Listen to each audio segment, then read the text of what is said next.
All right, good afternoon, everybody. Welcome to the House Environment and Transportation Committee for Thursday, February 7th, 2025. I did just want to start out. I know a lot of you received an email about the Speaker's son suddenly passing away, so I was hoping we could just start with a brief moment of silence for Brandon.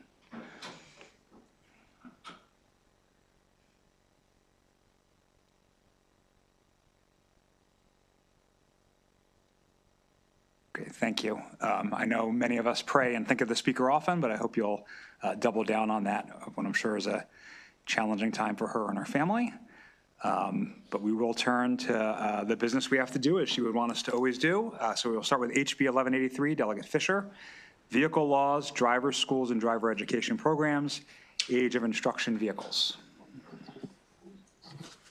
Okay. Well, thank you, Mr. Chairman and members of the committee. For the record, Delegate Mark Fisher.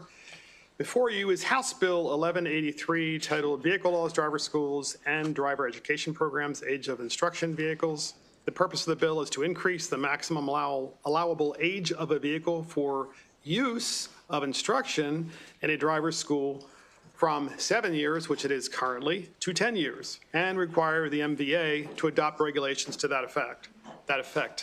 Currently, I think the department, Mr. Chairman and members of the committee, has said that they are willing to extend it to 8 years. I think they did a survey with all of the folks who operate these schools. So while cars do last longer than that, certainly my last car lasted 12 years and had 300,000 miles on it, largely because of where I live, because of all the driving. That's better than 7 years. So with that, I'm happy to take any questions. Okay, any questions for the bill sponsor? Okay, that concludes the bill here on House Bill 1183. We'll turn to House Bill 1161. Delegate Fisher, on behalf of the Calvert County Delegation, Calvert Health Medical Center, please go ahead. Thank you, Mr. Chairman, members of the committee. Before you is House Bill 1161. For the record, Delegate Mark Fisher. This bill updates an obsolete reference to the Calvert Memorial Hospital in the public local laws of Calvert County to be the Calvert Health Medical Center, Inc. and its successors. It's basically a name change of the hospital. In terms of the delegation, Mr. Chairman, there are two of us that voted for it, and Delegate Long has recused himself. I guess, Delegate Long, I don't want to speak for you, sir. We have a question from Delegate Long. And guys, this is not a delegation meeting. Exactly.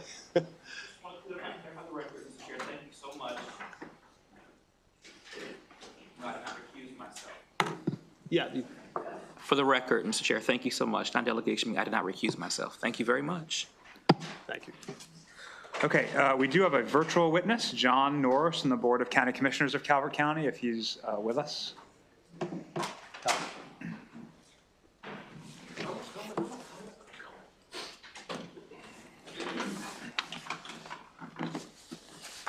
All you need to do is read this and this, and you're done. But first, I'm going to explain why you're doing it. Commissioner, please go ahead. Delegate Chair Corman and Vice Chair Boyce, John Norris. I'm actually County Attorney for Calvert. I'm here on behalf of the Board of County Commissioners to ask for your favorable support for this bill. Just very quickly, we're trying to maximize the life cycle for certain long-term infrastructure like water towers that require consistent. This is the wrong. This is the wrong bill. This is the wrong bill. Yeah, sorry, we are on House Bill 1161, Calvert Health Medical Center, which you are signed up for, but do you not have testimony on it? I do, actually. Just we're trying to future-proof the opportunity to provide funding for the only hospital that's located in Calvert County. In 2021, Calvert Memorial changed its name, so this asks to change the public local law to match the current name of the facility and include its successors to future-proof it. Happy to answer any questions. Thank you very much. Are there any questions on this bill? Okay, that concludes the bill here on House Bill 1161. Now we'll turn to House Bill 1482. Delegate Fisher, on behalf of the Calvert County Delegation, procurement long-term contracts for infrastructure and asset management. Thank you, Mr. Chairman, members of the committee. After reviewing this bill closely, we did contact and consulted with the county attorney who gave us an opinion. But after having read this really closely and spoken with some folks in the county, I have a conflict of interest. I cannot offer this bill, so my good friend, Delegate Todd Morgan, will offer it. Thank you, Mr. Chair. Members of the esteemed Finance Committee in Annapolis. I'm here to present House Bill 1482. Basically, this bill authorizes the Calvert County to enter into a contract for infrastructure or an asset management program if the infrastructure or asset has a life cycle of at least 15 years, including water towers, flow meters, and other water or sewer assets. And 2, the contract has an initial term of up to 20 years. A contract for infrastructure or an asset management program under this bill may include planning, design, construction operations, maintenance, modification, revitalization, and decommissioning of infrastructure or other assets. That be it. Any questions? Thank you. Why don't we hear from the virtual witness, County Attorney John Norris. Again, Chairman, Vice Chair Boyce, members of the committee, I believe that the fiscal note references, it does at the last page, reference cellular tower lease. That's existing legislation. We already have the authority to enter into a 20-year cellular tower lease. The purpose of this legislation is so that the water towers in the county can be maintained long-term by an assistant contractor who's using conforming materials to keep the epoxy solid so that the tank doesn't rust, so that we can get a full useful life out of the product. It also allows us to hire the same company to do maintenance on water meters and other water and sewer infrastructure that has a useful life of 15 years, and I'm happy to answer any questions. Thank you very much. Are there any questions on this bill?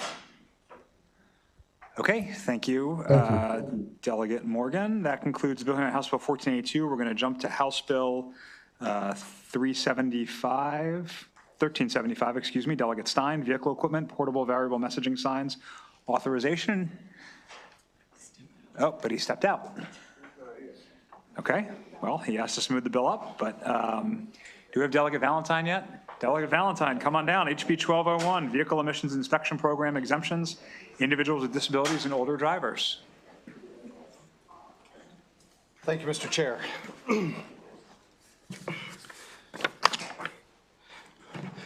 Good afternoon.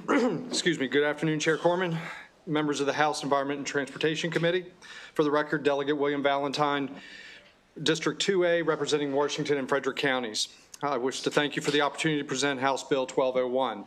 This bill seeks to increase the maximum number of miles a motor vehicle registered to an individual with a disability or owned by an individual who is at least 70 years old that may be driven annually to be eligible for an exemption from the state's mandatory vehicle emissions program. As drafted, the bill would increase the maximum number of miles from 5,000 a year to 10,000.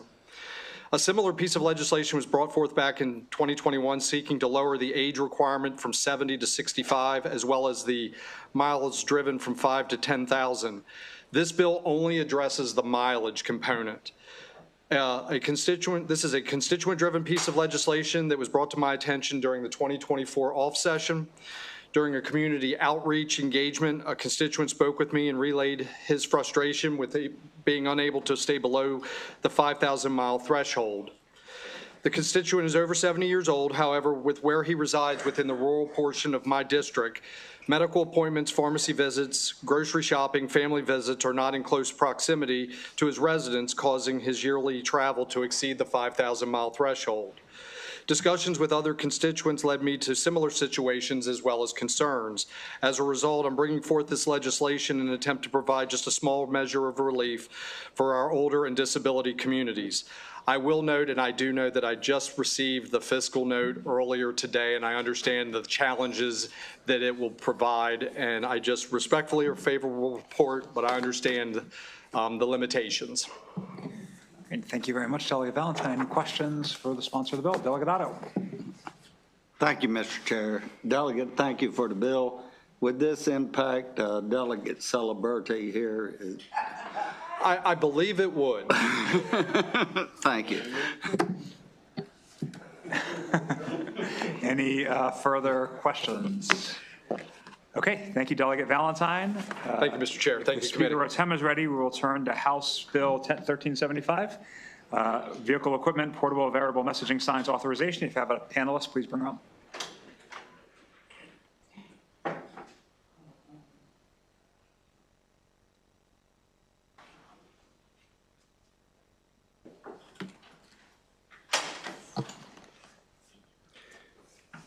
Good afternoon, Mr. Chair, Madam Vice Chair, committee members. Sorry for my delay. But House Bill 1375 would allow tow trucks to display portable variable messaging signs while at the scene of a crash or a disabled vehicle. The use of these signs will be regulated by MDOT and will conform to the manual on uniform traffic control devices adopted by the State Highway Administration. These signs would display vital traffic safety information such as arrows or warnings about hazardous conditions ahead and will only be activated when the tow truck is stationary, so the signs will not confuse passing drivers. The need for this measure is supported by research done by the AAA Foundation between 2015 and 2021. 123 roadside assistance providers were killed by passing vehicles. Of these fatalities, 89% occurred in areas with speed limits 55 miles per hour or higher. So these stats emphasize the real and present dangers faced by roadside workers every day. These types of variable messaging signs are, have already been proven to be effective in improving safety when used by state agencies. And so by extending this technology to tow trucks, we can help reduce the risks that faced by tow truck drivers and roadside workers and make roads safer for motorists. And I think we have, there is a slide before you which just shows what one of these variable messaging signs could look like. Just says slow down. It's mounted to the tow truck and, conveying very, clear and obvious message to drivers when there's a tow truck assisting a disabled motorist. So with that, Mr. Chair, happy to answer any questions. I thought I might have a panelist. Regina Ali from AAA Mid-Atlantic. Yeah. Regina is. Oh, she is. Okay. All right. So just me. Great. We have a question from Delegate Foley. Thank you. Thank you, Mr. Chair. Thank you, Delegate, for bringing the bill. Question, I think I know the answer to it, but I want to be sure. This does not require towing companies to have these signs. Is that correct? It Correct. just authorizes them. Correct. So it's enabling. That's right. Okay, thank you. Delegate Lehman, do you have a question? Yes. Great. Go ahead. Delegate Lehman. Thank you, Mr. Chair. Thank you, Delegate Stein. I wanted a clarification of what kinds of vehicles could have these. Private tow trucks, Yes. towing vehicles, but also what about state highway vehicles? Would the idea be that they could have these as well? I believe they already have access to these types of, are able to use these types of signs. So it would extend that to That's correct. Privately operated. Okay, and that's the need for the bill. Right now, they do not have that authority. That's right. Okay. And MDOT does have a letter of support, on the bill. They have a one-word requested change, which I'm fine with, but otherwise they're in full support of the bill. Okay, thank you. Thank you, Mr. Chair. Okay, I do not see any further questions. That concludes the bill hearing on House Bill 1375. Is Delegate Long or Bob Long here yet? I know we have one Delegate Long. Okay, we're going to go to Delegate Stewart, HB 1464, Motor Vehicles, Rental Fleet Vehicles Registration. If you have a panel, please bring them up.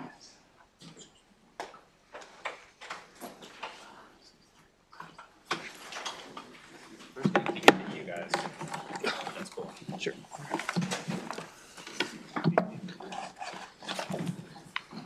Madam Chair, man, I did the Marvin. Oh man, it's a long week already. I was up until like 2 a.m. with Marvin on our subcommittee. Mr. Chair, Madam Vice Chair, just making sure you guys are awake. Members of the most esteemed body in history, I am Delegate Vaughn Stewart. This is House Bill 1464. This bill relates to flexibility as it relates to our rental car companies and their fleet to remove some onerous burdens on them that create complications when their vehicles go out of state. And it's a great bill, and the people next to me are going to explain even more why it's great, and I hope you vote for it. Thanks. Mr. Chairman, members of the committee, for the record, Brad Rifkin on behalf of Enterprise. There are 100 locations and nearly 1,500 employees across the state in support of the bill, and thank you, Delegate Stewart, for introducing it. The bill is very straightforward. It creates a framework for the rental car owners and the fleets to get a fleet plate for their vehicles and do so without putting stickers on the plates when they register and renew. I'll let Ben Perez from Enterprise and John DeRose kind of explain the logistical efficiencies for doing so. But when a vehicle, for instance, is out of state and the registration is up and they've got to mail a sticker to another state and put it on the vehicle, that's difficult. And it creates a problem, particularly in Maryland, if a sticker happens to be missing, that particular vehicle is actually sidelined from the economy, and you're not collecting the 11.5% sales tax on every rental transaction. So again, very straightforward. We put in the bill an $8.50 fee to do this. So you'll notice the fiscal note. Fiscal note's positive, generates revenue for the state to the TTF. And again, we respectfully request a favorable report. I'll turn it over to Mr. Perez. Yeah, excuse me. Good afternoon, Chairman Corman and members of the House Environment and Transportation Committee. I'm Ben Perez with Enterprise Holdings. On behalf of Enterprise REC Company of Baltimore LLC, which is a wholly owned subsidiary of Enterprise Holdings, we respectfully request a favorable report on House Bill 1464. House Bill 1464 provides MVA with a framework to grant rental fleet owners greater logistical flexibility when registering and renewing their vehicles. To date, our Maryland fleet consists of an estimated 37,000 vehicles. When registering new vehicles for our rental fleet, we use an electronic registration and titling system such as DealerTrack. We assign hard plate and sticker number to each vehicle and print a registration card. The expiration date is then entered into our internal tracking system. Both the serialized sticker and expiration month sticker are applied to each plate, packaged with the registration card and proof of insurance. The plates are then installed on the vehicle. The challenge comes in when it's time to renew the registration. We assign a new sticker number to the plate and distribute it to the rental locations. Many times, due to the transient nature of our fleet, vehicles are returned to a different location, which may also be out of state. This complication requires us to locate the vehicle and provide secondary distribution to the new location, delaying the sticker application to the plate. In some cases, this process may happen multiple times. During this time, it may appear that a vehicle is being operated without a current registration due to the delayed sticker application, when in fact the registration is current. Additionally, if stickers are misplaced, we are required to cancel and issue a substitute sticker to be distributed in the same manner previously outlined. Doing so sidelines the use of that rental vehicle, costing the state revenue at 11.5% sales tax on every rental transaction. For these reasons, we respectfully request a favorable report on House Bill 1464. Good afternoon, Mr. Chairman, members of the committee. My name is John DeRose. I'm also with Enterprise Holdings. I represent the other half of the state that Ben does, and not to belabor a lot of the points that Ben already made, we see this as a win-win both for the state and for the rental car fleet owners. Creates efficiency, creates a little bit of revenue for the state, reduces the opportunity for people to steal stickers, helps law enforcement be a little bit more productive and not have to pull people over based on stickers and expired stickers and so forth. We see this as a very easy, simple issue, and we respectfully request a favorable report. Happy to answer any questions. Thank you. I have a question from Delegate Healy. Thank you, Mr. Chair. Thank you very much for this bill. I just wanted to, I'm focusing on the fiscal note because, yes, it does bring in revenue, but it also requires expenditures that exceed the revenue that is coming in. So, I mean, would you all object to evening that out so that it's a wash for the state to do this? Sure. I think the one thing that the fiscal note didn't also account for, again, I know everyone's working really hard, the rental car owners, they flip their fleets over all the time. So 20,000 vehicles, 25,000 vehicles, 30,000 vehicles a year. I'm just talking philosophically. That the fee should cover the cost. Absolutely. That's all. Yep. Thank you very much. Yep, no and I have one other question. Many years ago, there was a time when there were people that were targeting tourists driving away from airports with rental cars. And for a while, there was an intentional decision to make the license plates look like every other license plate so that they couldn't be easily targeted. Can you address that? Is that still an issue, or is it they Yeah, I figured can out take something that. to do about that? Yeah, I can take that, Delegate Hill. You're exactly right that this concept was very popular a decade or so ago. Many other states had this sort of thing, and then there was a problem in Florida, especially where people would go down to Disney World and they had rental car plates. They were being targeted for, either carjackings or, when you park, you'd go through the car, you knew it was a rental. Other states have recently started to bring these back after kind of a lull, and the way they've avoided this is they haven't been as explicit with what the tags say. And so instead of saying like rental car vehicle, they'll use some sort of acronym, or they'll say commercial or some other thing that everyone at MDOT or MVA knows just applies to rental car fleets, and the police and the law enforcement know that too, but the thieves don't necessarily know that because it's a little bit vaguer. And in these states that have adopted this kind of like vaguer language, they have not seen the kind of uptick in crime that Florida experienced a decade or so ago. Thank you. Thanks. Great. Okay. Thank you. That concludes Bill hearing on House Bill 1464. We will jump to House Bill 1297, Delegate Hornberger, Public Ethics, Local Government, and School Board Requirements.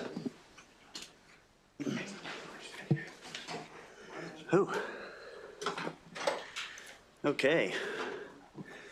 Good afternoon, Chair Corman and Vice Chair Boyce. Delegate Hornberger here for 1297, Public Ethics, Local Government, and School Boards Requirements. Why do we need this bill? It seems like every year we have another story come forward describing ethics violations, self-dealing, financial malfeasance from elected officials at all sorts of levels. I'm deliberately not going to list the jurisdictions, but we all know that they're becoming more and more prevalent. So what this bill does, it mandates that conflict of interest provisions, regulations adopted by a county or municipal corporation and school board, including the superintendent, be equivalent to or exceed state law for the following: conflict of interest, financial disclosures, and lobbying, just like we are required to do as state elected officials. It also goes on to clarify and authorize removal of officials for certain violations. If you review the current law and these statutes, you'll see multiple references to the following language: similar to the provisions, modified to the extent necessary to make the provisions relevant to the prevention of conflict of interest in that jurisdiction, substantially similar to, may, key here is may be further modified to the extent considered necessary and appropriate by and for that jurisdiction. Okay. Those four references that I just made are nebulous in nature, they lack teeth, and they lead to a mismatch of loose roles easily exploited by bad actors. In my 11 years, I've seen corrupt aligned ethics boards create loopholes and make exemptions for their cronies, and then weaponize and exaggerate other provisions to go after perceived enemies that try to hold these bad actors accountable or stand in the way. You may hear today from an organization representing some of these elected bodies, stating that these are onerous disclosure requirements and that they'll discourage people from participating or running for office. This couldn't be further from the truth. These cabals are operating in a corrupt manner and actually discourage good people for running for office, period. No individual wants to take on a corrupt group by themselves, and this often allows corruption to go unchecked. We have shared with this committee, and there was a reassignment of this bill, so I wasn't able to get it in the, load it up online, but you do have it. We actually had a run-in with this that we needed to get an AG opinion on, and that I've included in the packet. And it outlines that elected bodies already possess the ability to expel members for violations. However, what this bill does is it makes that process transparent to the public and sets a universal baseline in concert with state laws for that process. So that's kind of the added value of this bill. What inspired this holistic approach was the actions taken last year by this body in reference to Calvert County with HB 834 of 2024. This bill expands those same parameters statewide and expands those same provisions to municipalities, school boards, and counties. Let's break out the sunshine and move this good government bill favorable. Thank you, and I'd like to take any questions. Thank you, Delegate Hornberger. We have a question from Delegate Ziegler. Thank you, Mr. Chair. So this bill would require that the jurisdiction's Ethics Commission make public any recommendation it makes to expel a member of the governing body. I mean, I certainly support the intention here. I'm just, you know, the idea that you get convicted on page 1 and exonerated on page 19. Do you have any thoughts about that? Yeah, so typically what we see happening is that these triggers aren't enacted until someone has a conviction, for example. Okay. And we've seen this in a number of jurisdictions. Unfortunately, it could have been prevented long before that happened, right? And if there was a movement to expel, there's no clear guidance on what that process looks like. So you could have right now instances where someone is expelled in a closed-door meeting, or there's not transparency as to why they're being expelled. And that just frankly isn't good for the public and for the voters, because there's no visibility on that process. And this is, of course, the highest offense. There are other, you can get in ethics violations. You know, I've been here long enough to see someone get censured, for example, right? Like that's a lower offense. But this puts everyone on the same playing field. And then also clarifies that inherent ability to expel and what that process looks like. But fantastic question. Great, thank you very much. Mm-hmm. Any additional fantastic questions? Okay, thank you. That concludes Bill hearing on House Bill 1297. We'll turn to House Bill 1216, Delegate Acevedo, Vehicle Registration, Fee Exemptions, and Military Honorees.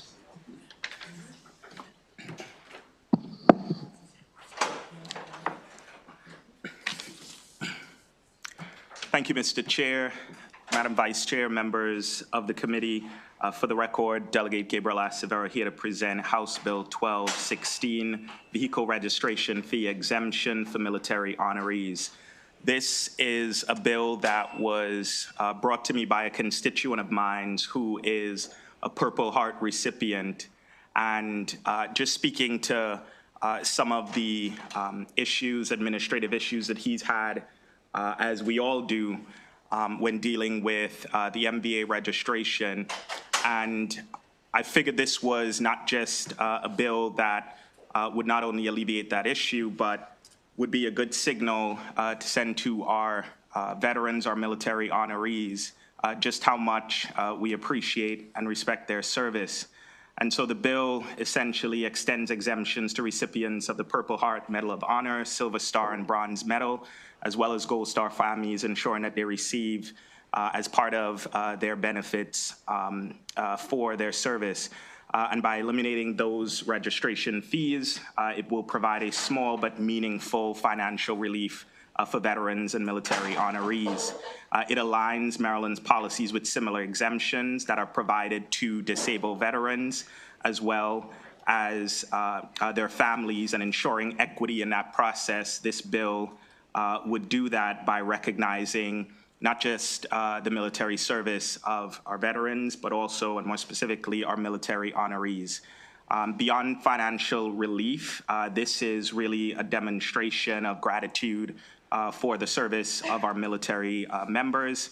And it's not just a bill that would benefit all of our constituents, because as we know, there is no specific district or location that all of our veterans live in or choose to live in, and we all have veterans that are living in our district. So I would argue that this is beneficial to all of our constituents.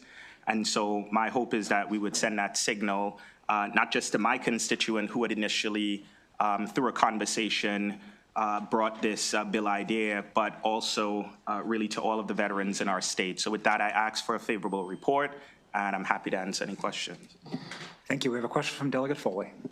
Thank you, Mr. Chair. I appreciate what you're trying to do with this bill, Delegate. My question is a very simple one. So would this be limited to one vehicle per person, or would, for example, it would be more than one vehicle? So I think, and good question, Delegate, I think that's something that, I don't want to be too prescriptive. I think, if that's something that the subcommittee or folks who are working on it, I would see that as a friendly amendment, to ensure that, yes, we're providing this benefit, but we're also not, we're also limited in terms of, who and how many vehicles could be exempted from this registration fee. Okay, thank you. Mm-hmm. Any further questions?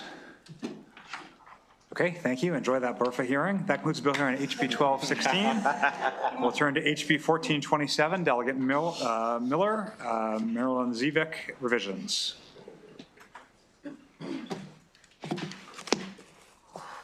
We were racing to get over here. He won, evidently, so it's all good.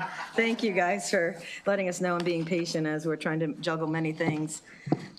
So good afternoon, Mr. Chair, Madam Vice Chair, and my friends on the Environment and Transportation Committee. I am Delegate April Miller, and I am here to ask for your favorable opinion on House Bill 1427. Last session, I brought you a bill to establish a commission to study and report on the safety of electric vehicle charging stations, and I appreciate all of the input and feedback that I received. The federal government also released some technical guidelines on EV charging stations in June of 2024. The Maryland General Assembly has established and expanded the Maryland Zero Emission Electric Vehicle Infrastructure Council, or ZEVIC, in recent years. Yet I believe there is a perspective that is still critically needed. As we continue to expand our charging station network, public safety and reliability should always be at the forefront in the decision-making process. Range anxiety and charging infrastructure concerns are two of the biggest reasons that people may be wary to purchase an electric vehicle, and I totally understand that. If I drive my own electric vehicle down to Annapolis and stay all week and then go back to drive home, I have to stop at a nearby supercharger by Target. There are chargers in our garage, however, I don't have a space. The last 2 times I did not charge because I thought I had enough mileage left on my battery to get home to Myersville, I nearly ended up stranded. Last month, on a very cold day, I was running late to get back for a meeting. I was doing fine, but then I hit traffic, and then as soon as I went over those last few mountains, my mileage started to drop very fast. I could not get off the highway. I called my husband in a panic. He started driving to meet me. I got off to my exit with 1 mile left on the battery. Yeah, I was terrified, and thankfully, and I was on 70, and thankfully our town hall has a charger that is right in front of it. I pulled into that space with 0 miles left on my battery. I had my adapter, and that charger worked. It just took about over 30 minutes to charge up enough for me to get 10 miles on it to drive home. I was very fortunate. If the charger had not been operational, what would I have done? If I had not made it to the charger, what would I have done? I would have had to call for a tow truck to have the car towed to my house, or a charger. And then if that charger didn't work, then what? The charging network needs to be reliable. And then maybe when a charger is down, there should be a way to let the public know that it is not operational, just like we would if a gas station were closed. Tesla chargers are more reliable, and there is a way to see how many bays are operational and available, but that is not the case for our non-Tesla chargers.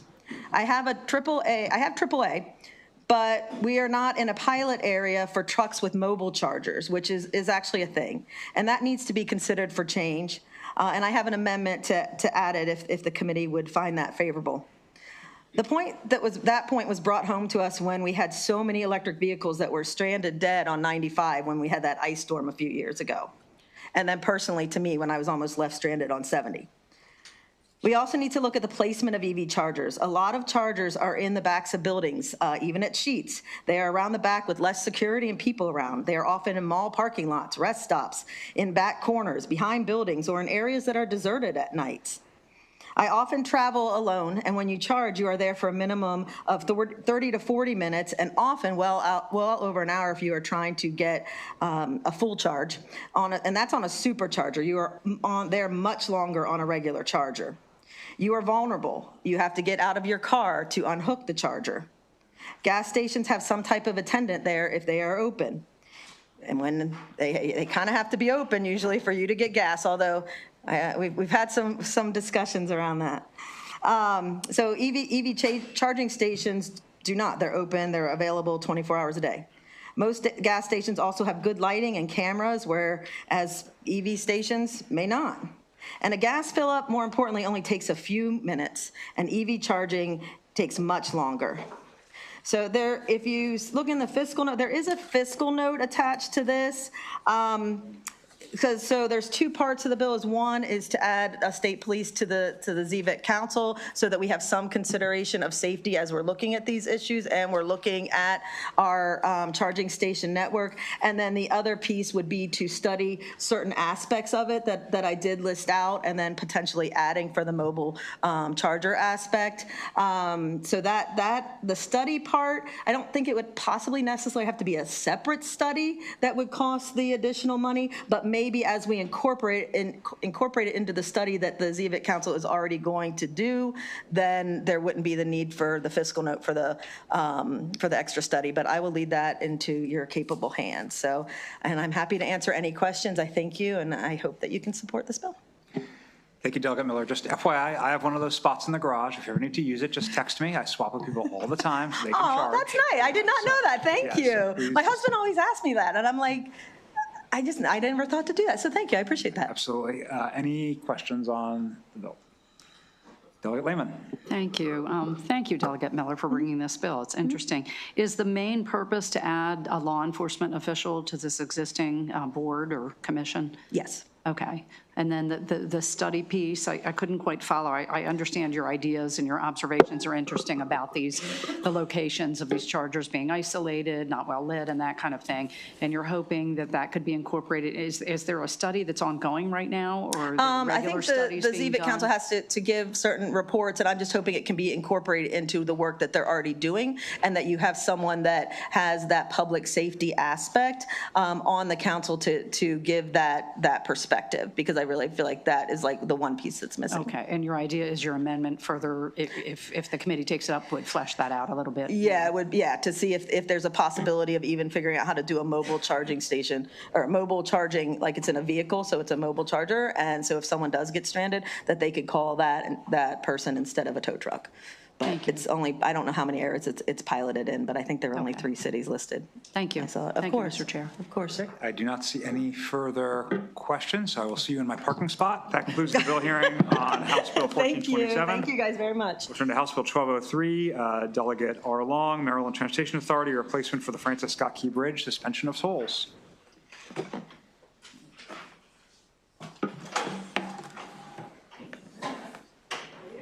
Thank you for being so kind to work around my schedule today. It's been a little busy. For the record, I'm Delegate Bob Long, here to testify on HB 1203. As you know, after the collapse of the Key Bridge, traffic has come horrendous throughout either the Harbor Tunnel, the Fort McHenry Tunnel, or going through the city. It's really put a strain on a lot of people's commute. I commute back and forth every day, and when I'm here in Annapolis, and it's at least a half an hour, 45 minutes each way, besides extra fuel, wear and tear on my vehicles. And we've actually come together and started carpooling, my staff and myself, so we could save on some fuel. But anyway, I'd like to read some information. Those who were directly affected by the collapse of the Key Bridge should be entitled to some sort of relief. The bridge collapse has hurt thousands and thousands of Maryland drivers' pockets by forcing more wear and tear their vehicles, along with having to fill their vehicles with fuel, and not the most important part, taking away time from their families. Former National Transportation Safety Board administration, the collapse has increased travel times by 200% to 400% and caused an additional 29% increase in crashes on detour routes. If you look at, if anybody ever been across the bridge in Delaware, the Indian River Bridge, that's what the Key Bridge is going to be modeled after. That bridge is there, and it's not quite as big as the Key Bridge, but guess what? There is no tolls. That was paid for by the state. This bridge is going to be paid by the federal government, and I don't understand why we're going to be charging tolls to go across it again. And we could work out something, I'm sure. The state insurance already paid a maximum of $350 million of property damage to the bridge. In the state's lawsuit against the Daley's Ship Company, the state will pursue punitive damages in addition to seeking compensation for damage to cover. The total cost of replacement of Francis Scott Key Bridge, that's one of the things. Loss of revenue, including tolls, fees, and taxes, which I don't understand how they're doing that because most people have to use an alternate route and use one of the tunnels. Indemnified damages, attorney's fees pursuant to the damages to the state natural resources, all costs associated with emergency response salvage and benefits paid to affected workers and businesses, increased wear and tear on state infrastructure, all costs related to environmental contamination and penalties, all other forms of economic loss following the destruction of the bridge. Some of these damages ultimately received should be passed on to the bridge collapse affected by the most. The bridge, as we know, I'm not an attorney, but from what I understand, the ship should have never left port. And the hardship that it's put on people is unreal. I don't know who's been affected by it, but I'm sure there's a lot of them, a lot of people here. And as far as the fees, we talked about that. If we can't do it this way, we could actually have MDOT go through and see who utilized the bridge a year before that and give them some relief, or possibly even maybe lower tolls on all facilities right after the bridge is built, because it has put a strain on a lot of people. I mean, road rage is crazy. I don't know who travels back and forth, but it's added, like I said, it's unreal. People are struggling to make ends meet, as we all know. Taxes, fuel, everything's going up. And, we're just seeking some relief for the people in my district and in the state of Maryland.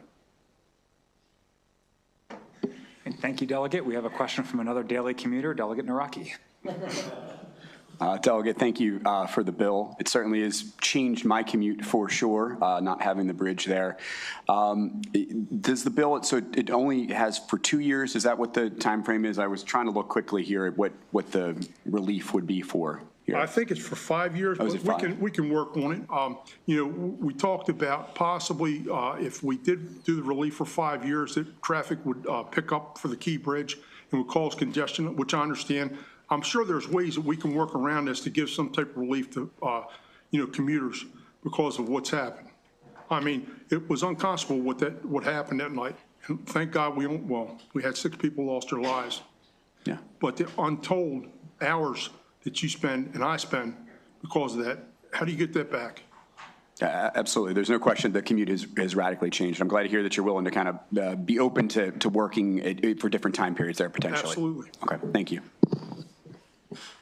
Okay, thank you. I believe that concludes the bill hearing on House Bill 1203. We'll turn to House Bill 1117. Delegate Spiegel on behalf of Montgomery County Delegation, Common Ownership Communities, Disputes, Payments, and Elections.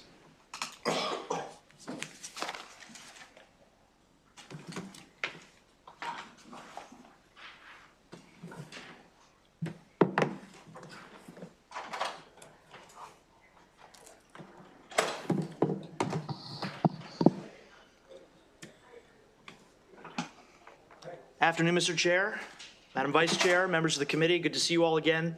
For the record, Delegate Ryan Spiegel on behalf of the Montgomery County Delegation in support of House Bill 1117. This is a local bill that passed unanimously out of the Montgomery County Delegation, and it aims to address a select number of recurring problems that we see in common ownership communities and to help strengthen the rules of governance and conflict resolution to address the imbalance of power that often exists between associations and unit owners. We acknowledge that there are many common ownership communities that are well run and have good boards, but unfortunately there are recurring problems that we see many times. And so the bill does the following. It helps ensure unit owners have access to association meeting materials and minutes.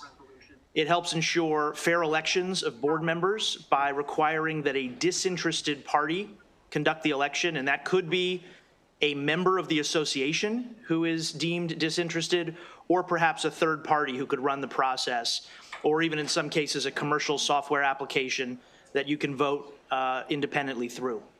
But the idea is that individuals running for election or re-election to their COC board and their allies should not be controlling a voting process that otherwise has no audit or other checks and balances.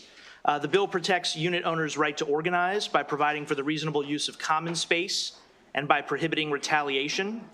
It prevents onerous restrictions on methods of payment and delays in processing payments, and it requires receipts or itemized statements to show where the money is going. And when there is a formal dispute proceeding between a common ownership community and an individual unit owner, the bill requires that the association cannot take adverse action against the unit owner while the dispute is still pending and unresolved, as long as the owner continues to make their regular dues payments. Here, the idea is to wait until there's actually a final decision or other agreement before an association can start to deny access to amenities, for example, or start to collect on fines or attorney's fees or other financial penalties before there's been an actual adjudication. The bill also strengthens notice requirements to make sure unit owners are aware of claims against them, and it clarifies that a judge or an authorized arbitrator can award various types of relief if that is warranted. In the rare case where there is a unit owner who can actually prove that a common ownership community acted willfully and intentionally to violate their rights, additional damages could potentially be imposed. I did want to mention I've been in touch with a couple of common ownership communities in Montgomery County that have suggested some amendments, and I believe their written testimony is in the record for the committee. And while I cannot speak for the delegation as to any potential amendments because this is a delegation bill, I am happy to work with this committee and the delegation on some amendments if you are so inclined. And so I request a favorable report on behalf of the county delegation. Thank you. All right, thank you, Delegate Spiegel. We have a question from Delegate Holmes. Thank you, Mr. Chair. I appreciate the bill. I was just wondering, are you familiar with the Montgomery County CCOC? I am, Delegate. Okay.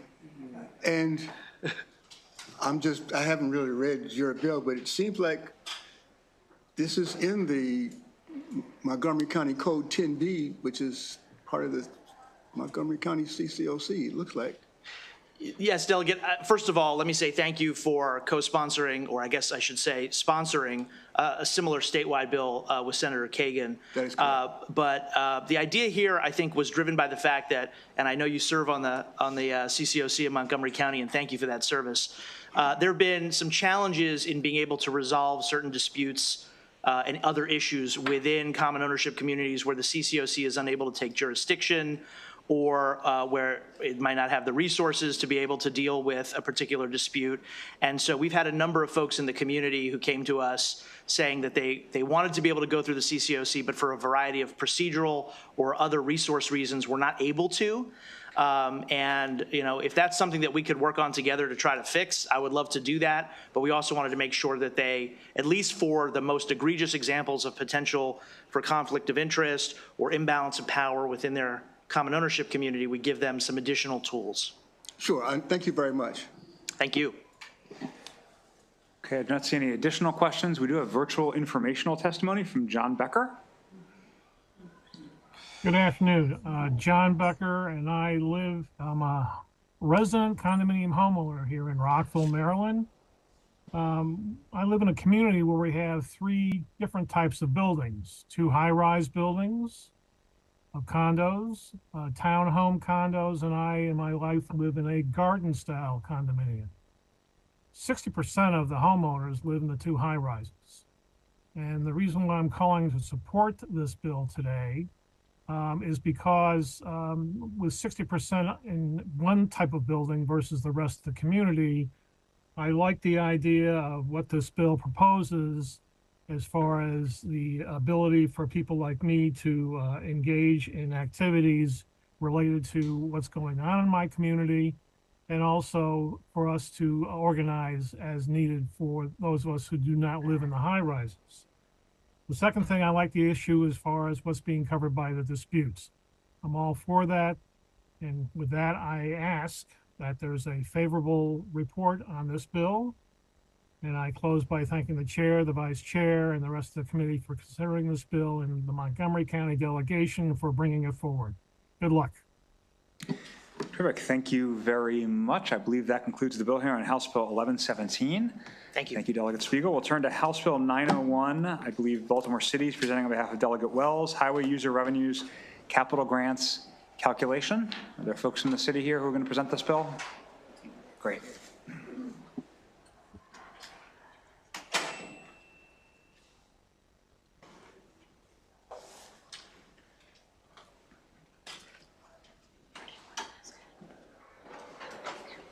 We're treating you as the sponsor, so ladies, we're treating you as the sponsor, so we're not timing you. Sponsor responsibly. Okay. Good afternoon, Chair Corman, Vice Chair Boyce, members of the committee. My name is Nina Themelis, Director of Government Relations for Mayor Scott in Baltimore City.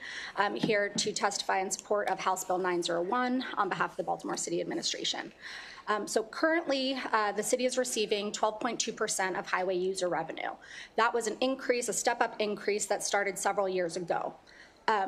In a couple years, starting in fiscal 28, our percentage point is going to go back down to just above 9%. That would compromise about $60 million each year of highway user revenue for the city. Baltimore City is unique. Out of all jurisdictions across the state, we are the only jurisdiction that is required to maintain not only our local roads, but all of our state roads. So this funding is very critical for the ability of the city not only to maintain our roads, but to put toward capital for our numerous bridges, roads, traffic signals, sidewalks, ADA compliance for ramps.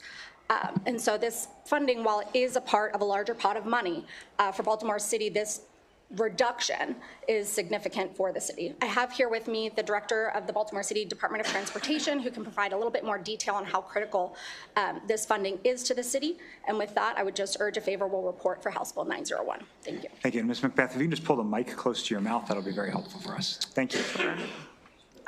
Good afternoon, everyone. My name is Veronica Macbeth, Chair Corman, Vice Chair Boyce, and members of the committee. Thank you for the opportunity to testify in support of House Bill 913. Again, I'm Veronica Macbeth, representing Baltimore City Department of Transportation. And today I do ask for your support for House Bill 913 to ensure Baltimore City receives its fair share of highway user revenue and to prevent the severe funding cuts that we stand risk that would jeopardize essential infrastructure within Baltimore. Without this bill, and Baltimore's highway user allocation, we would go from what is $95 million in fiscal 26 to just $16 million in fiscal 30, which would be a 75% reduction, which would significantly impact our road resurfacing projects, our bridge repairs, and our traffic signal upgrades, which we desperately need. Also noting that there are 25 major bridges that are within our city that are in need of repair, and there are 22 major bridge projects that are on our dockets that currently are in design and would be at risk without the stability of this funding. Additionally, Baltimore could lose critical federal transportation dollars without this funding as well, because we would no longer have the match to support that funding. Additionally, the bill protects our complete streets improvements, our pavement and alley maintenance, our traffic signal modernization, ensuring that the city can continue to maintain safe and accessible roads. And without action, resurfacing budgets within the city will shrink to just 14% of our fiscal 26 levels, and funding for alleys and footways will be cut by 90% in fiscal 28. Noting also, beyond our maintenance issues, HB 913 is crucial to secure federal funding for transportation projects by maintaining the $10.5 million of annual local match requirements. And so with that, we've already lost $1 billion in HUR revenue, and another drastic cut like this would be detrimental. Thank you very much. Questions on the bill? Okay, that concludes Bill on House Bill 901. We'll turn right to House Bill 913. Again, the city representing Delegate Wells, Speed Monitoring Systems, Interstate 83. Thank you. Good afternoon, Chair, Vice Chair, members of the committee. Nina Themelis, for the record, Director of Government Affairs for Mayor Scott in Baltimore City, here to testify in support of House Bill 913 on behalf of the city administration. This bill does two simple things. First, it removes a sunset that we have currently on our I-83 camera program, and it also expands the number of cameras that we're able to have on the city portion of the I-83 corridor. Currently, we have one northbound camera and one southbound camera. This legislation would require request to expand the number of cameras to 2 northbound and 2 southbound. What we found during the time that these cameras have been implemented is that we've seen major reductions of incidents within a half-mile radius of the cameras, but incidents outside of that area have increased in that time. So with that, I would like to also indicate that we have the Director of Transportation for the City of Baltimore here to testify in support of the bill, and I urge a favorable report for House Bill 913. Thank you. Thank you, Nina. I'd like to also note, I have my colleague here who is virtual, Philip Mellerson. If there are any technical questions that need to be answered, he's available to answer any technical questions. So again, House Bill 913 strengthens Baltimore City's speed monitoring system by doubling the number of cameras that we would have on I-83 from 2 to 4. And this essentially enhances our enforcement along one of our most dangerous and high-risk corridors within the city. As we know, speed-related crashes have long plagued this area, and while existing cameras have helped reduce our dangerous driving, but additional monitoring is definitely necessary to save more lives. The bill also removes the sunset provision, ensuring speed cameras can remain a permanent enforcement mechanism tool beyond June 2026. So from June 2018 to 2023, I-83 saw 1,903 crashes, but thanks to the speed enforcement, crashes have declined significantly in 2022 and 2023. Eliminating these cameras would undo this progress, increasing the risk for drivers and pedestrians as you are coming off the 83 area.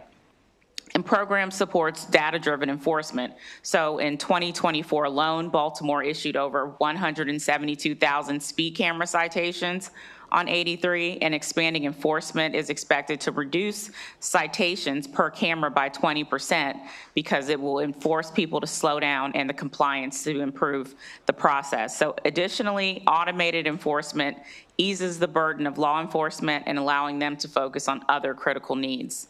And finally, despite the progress that Baltimore remains the 3rd highest in the state as far as fatal crashes. So it's a stark reminder that what must be done. So please make sure that with HB 913, a proven data-driven solution, this would save lives, reduce crashes, and make our roads safer.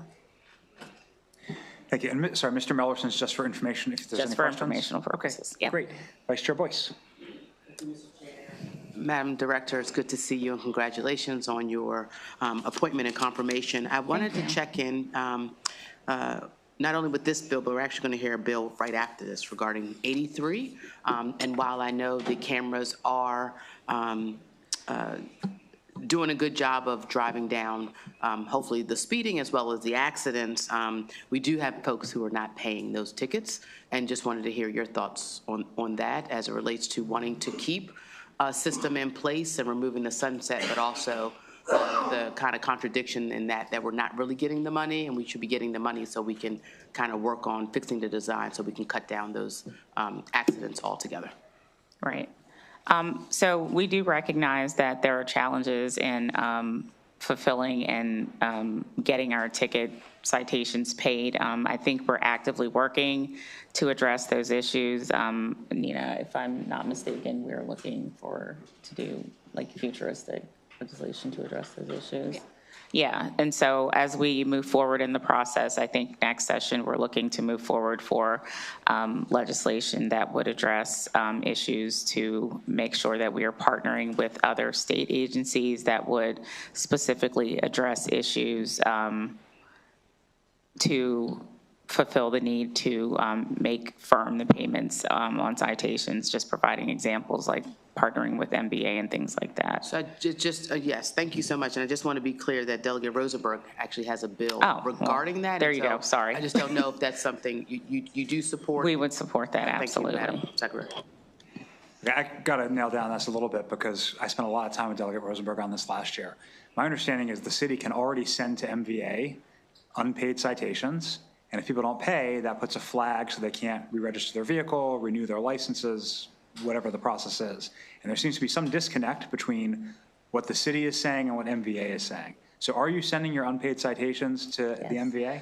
Yes, every day, the Bureau of Revenue Collections, which is responsible for following up and sending that data, sends an entire spreadsheet of all unpaid citations. Okay, so since you're already doing the cooperation that you're referencing, what is the disconnect? Why aren't these citations being paid? I would defer to Philip, I guess. I'd like to ask him if he has. No, I mean, I've had multiple meetings with him about this. We can never get a clear answer. So since you're here and you're asking for an extension of this program, to the vice chair's point, we want it to be effective. Yeah, absolutely. So why are the citations not being, why is the Baltimore City rate worse than, say, the rate in 210 in Southern Maryland, where they also have these kinds of cameras? I know a portion of automated citations, I don't have the percentage point, but Philip may. Yeah, I was going to, yeah, I think some of it is out-of-state issues, and I know there are specific data points, and so I would like to defer to my colleague Philip. He might have some more specific data points as far as why out-of-state issues could potentially be a problem associated with it. Terrific. Philip, do you mind chiming in? Yeah, absolutely. Good afternoon, everybody. My name is Philip Mellison, for the record, within the Department of Transportation for the City of Baltimore. I think we're around 67 to 72% as far as collections rate. But I believe, as Director did mention, that we are having a problem with, I guess you would say, out-of-state tags. But we are, in the next session, I think we will be addressing that moving forward. I think there's another House bill that may be coming down the tunnel in reference to the collections as well. I think we may be possibly trying to move with partnering with Collections Bureau as well. Great, thank you. And then just to follow up a little bit, Delegate Rosenberg's bill actually calls for the booting of vehicles that have not paid a certain amount of citations. Does that require state authorization, or could the city actually do that on its own? I was going to say we can do that on our own. Okay, are you considering doing that? Absolutely. Okay. Yeah, pending the passing of the legislation, we would absolutely do it. Sorry, do you need the legislation to do that from the state, or can the city council direct you to do it? My understanding is that the only authority we have for booting and towing is related to parking citations and not the automated citations. Yeah. Authorization from the state or from the city council? We would need initial authorization from the state in order to then pass a city council ordinance. Correct. Thank you, that's really helpful. I think there's a question from Delegate Lewis. Chair. Thanks, Ms. Themelis. Director Macbeth, good to see you and welcome. Thank you. My question had to do with your reference, I think it was you, Ms. Themelis, you referenced that speed camera enforcement on I-83 has a kind of knock-on effect, or that's kind of a violent metaphor, a kind of salutary effect on reducing crashes in a radius beyond I-83. Could you go back and tell us what you said? You said cameras on I-83 reduce crashes for a half a mile radius? What was it? Or was that you, Director? Whichever of you could answer.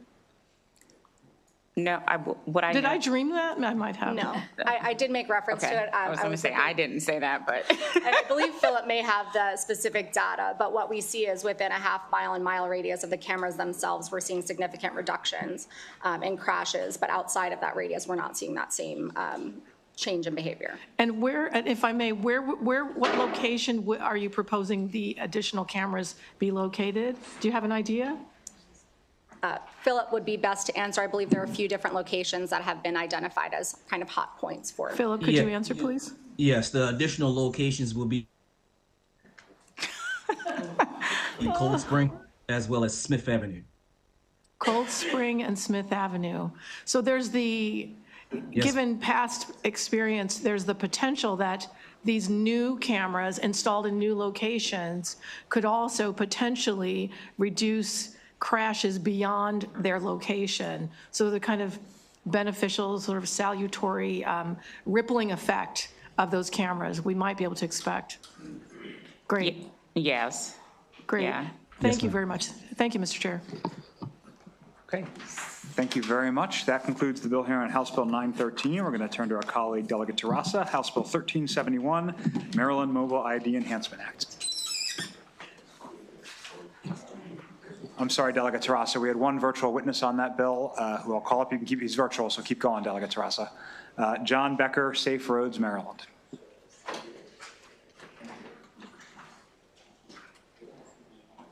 You're on mute. You're on mute. Thank you, Mr. Chairman, for letting me speak here. John Becker with Safe Roads, Maryland. We support this bill strongly and urge favorable report on it. It shows what they have right now are devices that work. We are always interested in more automated enforcement, which has its cascading effect beyond the area of the cameras itself. And from that, again, I want to thank the chair, the vice chair of the committee, and strongly urge a favorable report. Good luck. Thank you very much. Okay, that concludes the bill hearing House Bill 913. We'll now turn to House Bill 1371, Maryland Mobile ID Enhancement Act. Delegate Terrassa. All right, good afternoon, colleagues. Chair Corman, Vice Chair Boyce, and esteemed fellow members of the Environment and Transportation. For the record, I'm Delegate Terrassa on behalf of myself today. I know you've had a lot of time with my assistant here, and I appreciate your kind treatment of her. Thank you for the opportunity to present HB 1371, the Maryland Mobile ID Enhancement Act. This legislation aims to expand the use of electronic credentials in our state, building upon the successful implementation of the Maryland Mobile ID initiative. In 2022, Maryland took a pioneering step by introducing digital driver's licenses and state IDs, which allow residents to add these to their mobile wallets. If you haven't done it, it's super easy. In fact, I did it last night, and I'm embarrassed to say it took me longer to figure out where a mobile wallet was on my phone than it did to actually get my ID on here. So you definitely should try that. I can send you all the link if you can't find it. Well, the police aren't set up yet to accept this instead of your physical driver's license, so make sure you have that when you're driving. Over 200,000 Marylanders have integrated their IDs into the platforms such as Apple Wallet, Google Wallet, or Samsung Wallet. So the goal here is to expand the use of mobile ID as much as possible and eventually completely or mostly transition to mobile ID in Maryland, and to facilitate interstate use of mobile ID as well. So what this bill does is expands the use of mobile ID in a small way to vehicle rentals. And it also allows the MVA to enter into agreements with national associations of motor vehicle agencies. This collaboration will facilitate issuance and use and verification of electronic credentials across state lines. So this is important because it strengthens security and privacy, enhances convenience and efficiency, and provides economic and environmental benefits. It aligns with the federal standards. As of May 7th, 2025, the TSA will begin actually requiring you to have that real ID they've been talking about for years. I thought they required it years ago, but apparently May 7th is the new deadline. And you'll need that for all domestic flights. Well, this mobile ID meets those real ID standards. So that's, I think, going to be helpful. And one more note, since the goal is to eventually transition mobile use to mobile use, you might be wondering how this would work when you're carding someone to make sure that they are 21 years old, right, at a bar. Well, it turns out that all they have to do is get a mobile ID reader and wait before you worry that this is going to be expensive or complicated or something like that for the bars. All they have to do is download a free app developed by our very own MVA on your phone to check IDs. So it's actually a simplified process. And I am going to show you this right now with my fabulous assistant here. I will show you my mobile ID looks like this. I can show it to you because it doesn't have my picture, it doesn't have my identification. And she downloaded the real ID reader, and she will. So I'm going to ask for her age. There's two buttons. I'm going to check her age for 21 plus. So it's connecting. She has to verify that I'm allowed to read. And all it does is show her picture and her age. And the other security thing is, like, if I tried to take a screenshot, it won't let her. What it does is, oh, it's gone. It won't let her. When you screenshot it, it comes up with just like the basic page. So anyway, before I wrap up, I just wanted to give sincere kudos to Chrissy Nizer and the others at MVA who really were on the leading edge of this technology, both in mobile ID and for the reader. House Bill 1371 represents a significant step forward in modernizing Maryland's identification system enhances security, and provides greater convenience for our residents. I respectfully urge a favorable report on House Bill 1371. Great. Thank you, Delegate. Just to be sure, this is entirely voluntary? It's entirely voluntary. Okay, and this may not help, but who was governor when they started the mobile ID program? Hogan. It was a pilot program under Hogan. My wonderful assistant here is saying Hogan was. Okay, got it. Governor Hogan. Like I said, not sure if that helps, but thank you. Okay, any further questions on the bill? But there is Delegate Lehman. no cost to this, to implementing this bill. Thank you. Thank you, Mr. Chair. Thank you, Delegate Terraza, and your trusty chief of staff and sidekick did a wonderful job in your absence. I'm just curious if you could explain to us what your understanding is of what the reluctance is by police, and I assume you're referring to Maryland State Police to work with this. I don't know. I haven't worked with them on that. I was looking just sort of at a small piece of it to expand it, but I think if they see what I've seen, and I don't know what, I've not been part of those discussions, but literally, Ms. Scoville downloaded that Real ID, was it this morning? Yeah, the reader. The reader, and was able to do it. So I think once they see that, I think there'll be a lot more interest in it. But the idea is to just expand its uses in a number of locations. And they do not have a position on this bill? Who? The police. The state police, no, I don't believe so. Okay. All right, thank you. Thank you, Mr. Chair. Thank you. One thing I've heard, Delegate, is that when the police pull you over, not that it's ever happened to me, and they take your license, they walk back to their vehicle with it. And so isn't it so that they don't want to be responsible for holding your device? I have heard that as well, yes. Thanks for the reminder. Great. I believe that that is the case. And the mobile ID itself, as you see, it needs to be, the final bits need to be worked out with MBA. But yeah, I think they have some concerns about being responsible for taking your phone. And I don't know if I were pulled over if I'd want them to take my phone. So that piece needs to be worked out. Delegate Huey? Actually, the kind of question I was asking, the flip side, what you just said is yielding your phone with all the information in it into the hands of a police officer that you don't know and what they might do with it other than what you're asking them to do with it, to look at your license. But what you showed me is that you don't have to let go of your phone. It can be read separately.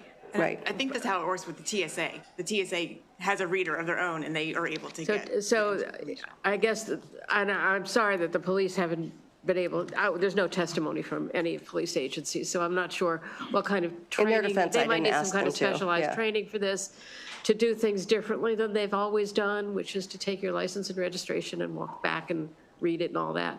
If they can read it on the spot with a reader, you know, I'm not sure that is a problem, but I wanted to ask you, because I would also feel uncomfortable letting go of my device into the hands of somebody I don't know what they might do with it.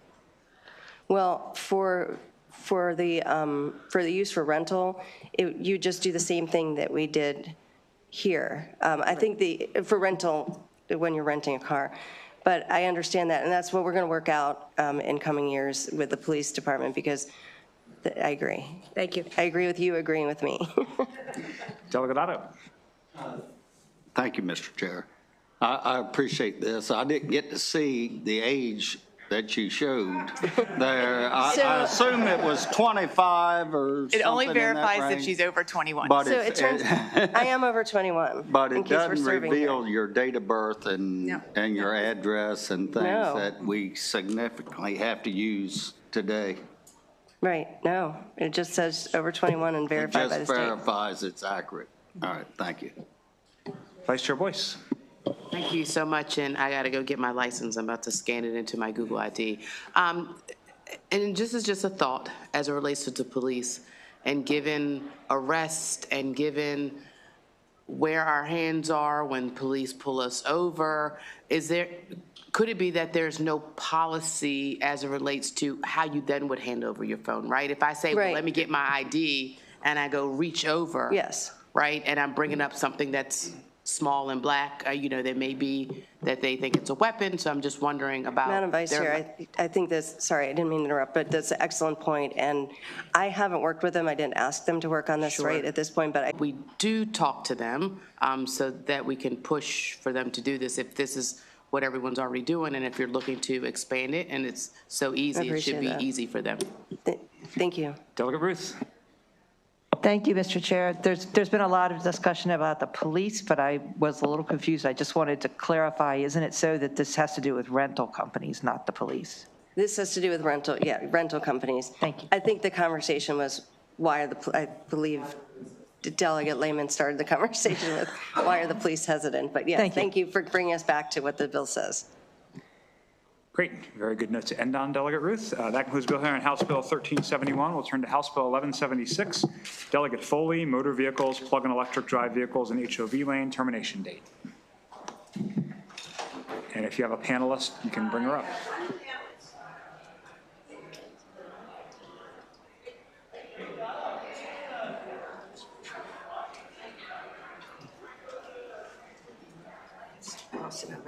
Sit wherever.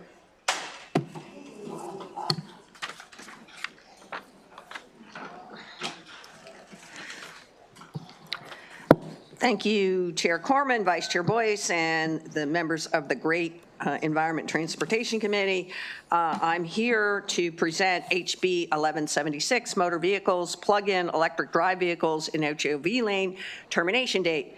For the record, I'm Delegate Linda Foley. This bill is intended to extend the termination date of a provision that authorizes certain plug-in electric drive vehicles to use high occupancy vehicle lanes, HOV lanes, regardless of the number of passengers in the vehicles. Currently, this special privilege for these vehicles is set to expire on September 30, 2025. So we already have this in place, it's just expiring. This bill would extend the expiration date to September 30, 2030, giving electric vehicle owners an additional 5 years to use the HOV lanes without meeting the normal occupancy requirements. It also enables the fee for this permit charged by MDOT to be up to $20. That's already in the bill. Already in the law. The bill also requires the Maryland Department of Transportation and the State Highway Administration to report annually on the effects of this policy on HOV lane operations. This policy has been an important incentive to encourage the adoption of electric and hybrid vehicles in our state. By allowing these vehicle owners to use the HOV lanes, it makes these types of vehicles more attractive and accessible to a wider range of drivers. This helps us achieve our goals of reducing emissions, improving air quality, and transitioning to a more sustainable transportation system. You'll see in the fiscal note that it does talk about that there's a federal law that enables various types of vehicles to use HOV lanes. So in order to address the point made in the fiscal note, I'm working with MDOT on an amendment to tie this piece of legislation to federal law, which currently enables this exemption on the number of occupants for these types of vehicles. If the federal exemption were to end, which it's scheduled to do on September 30, 2025, if it were to end and not be reinstated by the feds, our state had this program in place, we could risk losing some federal funding for highways. So of course we don't want that to happen, hence the amendment ties it to the feds continuing this program. So extending this incentive program is a common sense way to continue supporting the transition to cleaner vehicles while carefully managing our HOV lane usage. I urge a favorable report on HB 1176 to help drive Maryland's clean transportation future forward. Thank you very much. I'm happy to answer any questions. And I have one panelist. Chair Corman, Vice Chair Boyce, and members of the committee. For the record, I'm Brittany Baker, Maryland Director of Chesapeake Climate Action Network, and I'm here to urge a favorable report on HB 1176. As we move forward in the clean energy transition, we need both carrots and sticks to advance the adoption of clean technologies. Along with improved public transportation, transportation diversity, and more walkable communities, electric vehicles are a piece of the puzzle to ensure the full decarbonization of the transportation sector. This bill provides a continued incentive for consumers to choose electric vehicles, the ability to travel in the HOV lane no matter how many passengers are in your vehicle. Many other states are also offering this benefit to EV drivers and hybrid vehicles as well, and those include Arizona, California, Colorado, Florida, Georgia, Hawaii, Maryland, New Jersey, New York, North Carolina, Utah, and Virginia. EV infrastructure is expanding, and there are many benefits to choosing to drive electric and hybrid, including lower maintenance fees and lower prices of some vehicles. Therefore, this is just an additional incentive to encourage transportation sector decarbonization. I urge a favorable report. Thank you. Thank you very much. We have a question from Delegate Allen. Thank you, Mr. Chair. Delegate, thanks for bringing the bill. I think we've seen a version of this before, we've renewed it before. I'm just curious, again, if we're looking at, obviously, zero emission vehicles are what we're looking for here, but we also have our fiscal concerns. Is there any desire possibly to open this to plug-in hybrids as well? It is open to plug-in hybrids, Delegate. Yes, okay. It is plug-in. I mean, if you read the bill and the law, it says specifically not all hybrids, but plug-in hybrids and plug-in EVs. So I guess that was really my question. Yeah, and I just, for your information, as a part of my testimony, I don't see it here at the moment, but there is, I can tell you how many of these vehicles there are if you're interested. I mean, I believe you. Yeah, there are 9,975 plug-in EVs that have these permits, and 520 plug-in hybrids at the moment that have these permits. Great, thank you. Sure, thank you. Any additional questions? Okay, that concludes the bill here on House Bill 1176. Thanks. We're going to jump down to House Bill 1465. Delegate Stewart, transportation-related fines and tolls, income-based installment payment plans. If you have a panel, bring them up.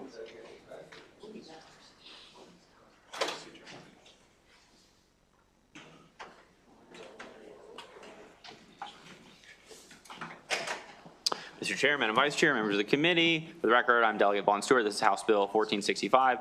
This bill would require MDOT and MDTA to set up a payment plan structure for motorists to accumulate larger sums of either toll violations or automated speed cameras. Payment plans are speed camera fines. Payment plans are good for two reasons.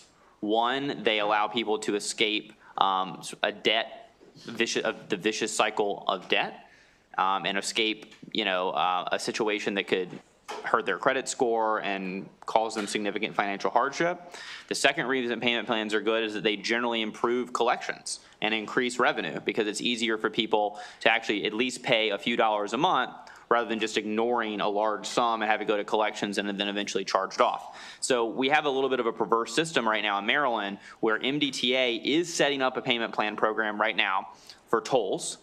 And if you contest a toll or a speed camera violation and go to court, the court will offer you a payment plan.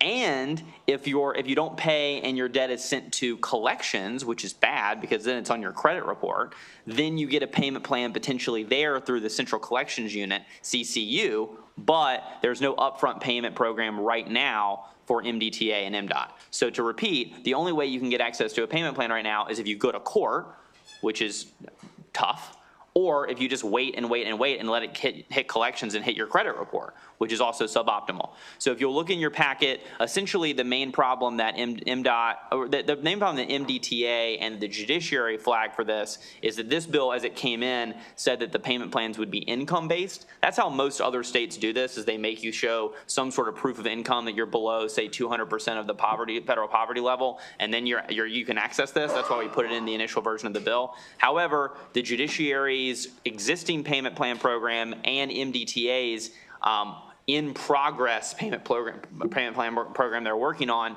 are not income based. They'd be available to everyone. So they say if we required them to do income, it would create all sorts of administrative hurdles for them. So I've got an amendment to just take out the income based thing to align it with what the judiciary is already doing and what MDTA is already planning to do. The one remaining problem you'll see in your packet from MDOT is that these fines go to the general fund whether they're payment plans or not, they go to the general fund and not to the TTF. So MDOT has, I think, a very reasonable gripe with the bill, which is that they would be required to create a payment plan structure, but then they wouldn't receive any of the benefit in terms of fines back to their agency, therefore creating a mismatch, or, sort of a deficit, a mismatch for them and a burden. So happy to work with them. I think I have a weekly call with them, and I'm confident that I can work out some amendments to them with them to make sure this is net neutral for them. But I do think it's important to require both of our major transportation agencies, when they're collecting fines, to have payment plans, both so we can collect more revenue and so that we can keep Maryland motorists out of the vicious cycle of debt and poverty. And with that, I urge a favorable report. Thank you, Chair Corman, members of the committee. My name is Franz Schneiderman. I'm with Consumer Auto Maryland. We're a nonprofit that works for safety and transparency and fairness for Maryland drivers and Maryland consumers. We strongly support this bill because we do think it's a really good way to help thousands of Maryland drivers deal with the debt burdens that accrue as a result of these toll fines and fees. And also to help the state collect some of the debt that right now we're not able to collect. Because we have fairly high fines and fees around these unpaid toll fees, $25 as a fine for each late toll fee. It used to be $50, you might remember, which was even worse.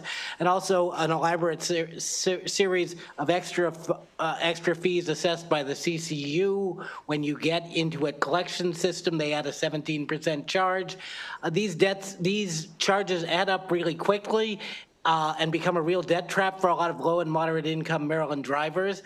And Maryland, I would stress, also is one of the few states that still suspends driver's registrations or flags for non-renewal registrations of people who are behind on toll fee payments. I think there are only 8 states in the country left that still do that. Maryland is one of them. It's a pretty common thing, actually. On May 24, WMAR TV reported that 46,000 Maryland drivers had flags on their registration related to these toll fees, either for non-renewal or for suspension of their registrations because of delinquent toll debts. Establishing a repayment plan that would maybe based on income or based on however we're going to base it now would be a helpful way to help to enable a lot of drivers to deal with those debts in a constructive way and help the state recover some of that revenue. So thank you. I hope you give it a favorable report. Thanks very much. We have a question from Delegate Naraki. Thank you, Mr. Chair.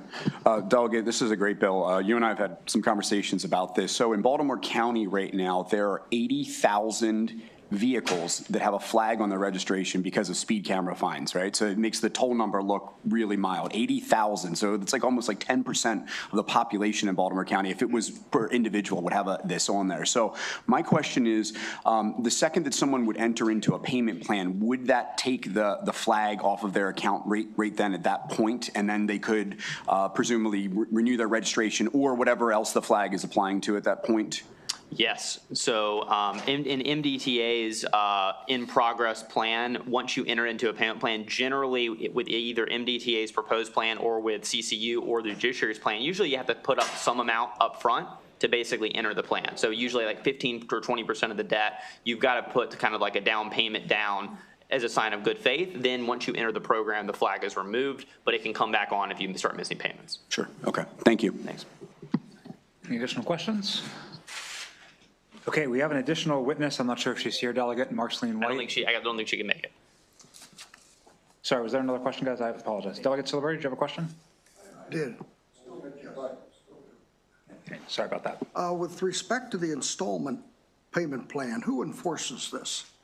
Well, so right now MDTA is creating an installment plan that's already that they've put regs out for, but they haven't put it online yet. So in some respects, this would codify MDTA's plans. MDOT does not have any sort of payment plan structure really set up right now. That's what the bill is trying to do, is get them to create one. And there's, I think going to be some administrative hurdles to put that, to make sure they're compensated and to make sure it doesn't blow a hole through their budget, but I think it's achievable to do that. The judiciary also enforces their own payment plans. Now, in terms of the central collections unit, they oftentimes will contract with private debt collectors to enforce either their payment plans or their general collection schemes. Thank you. Thank you, Mr. Chairman. Okay. Thank you. That concludes the bill hearing on House Bill 1465. We'll turn to Delegate Ziegler, House Bill 1256, Vehicle Laws, Fully Autonomous Vehicles.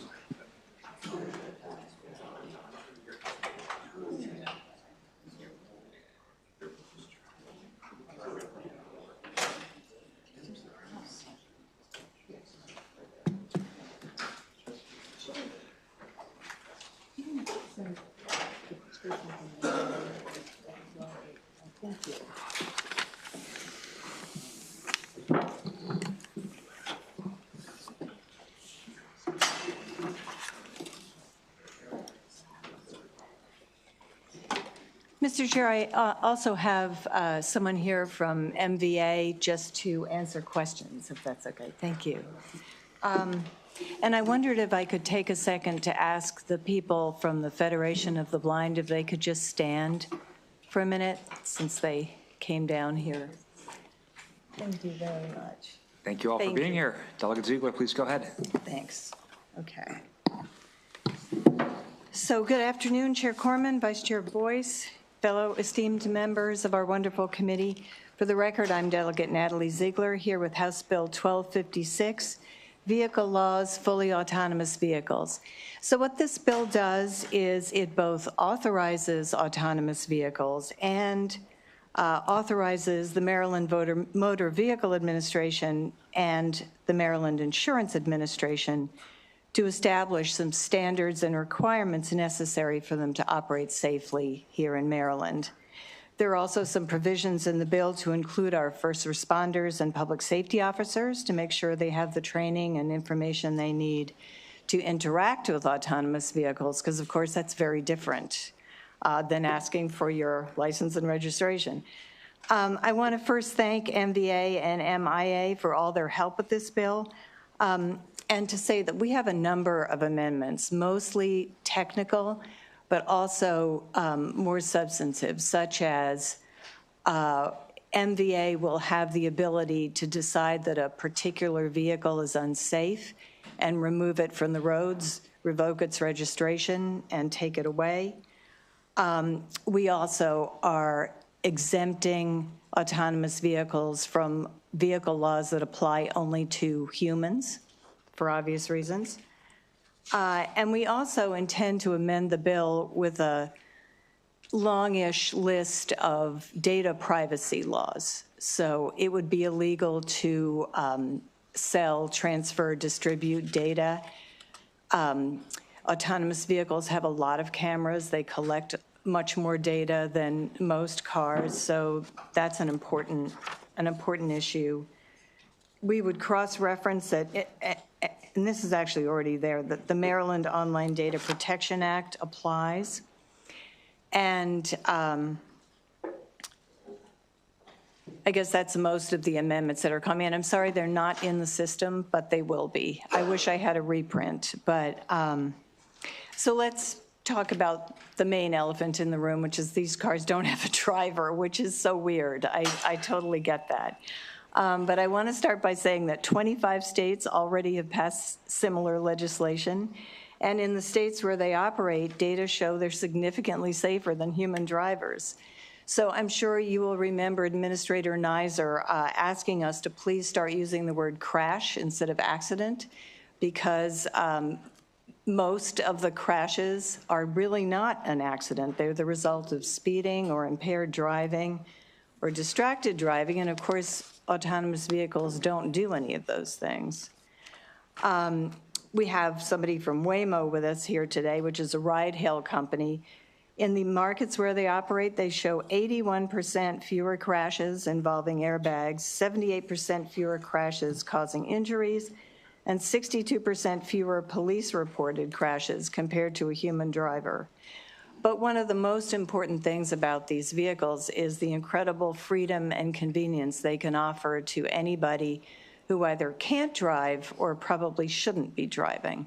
So for our aging population and for the disabled, they represent an extraordinary step forward. So I certainly understand not everyone is comfortable with the idea, but AVs have traveled millions of miles. They've gone through rigorous testing and have a much better record than human drivers. So with that, I ask for a favorable report. Thank you. Yes. Thank you. Good afternoon, Chair Corman and distinguished members of the committee. It is a pleasure to come before you today to offer testimony in support of House Bill 1256.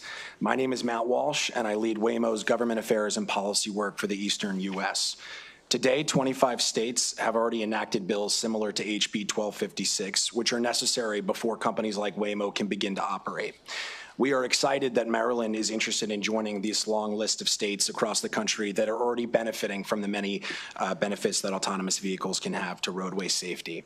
By way of background, Waymo is an autonomous vehicle driving technology with the mission to be the world's most trusted driver.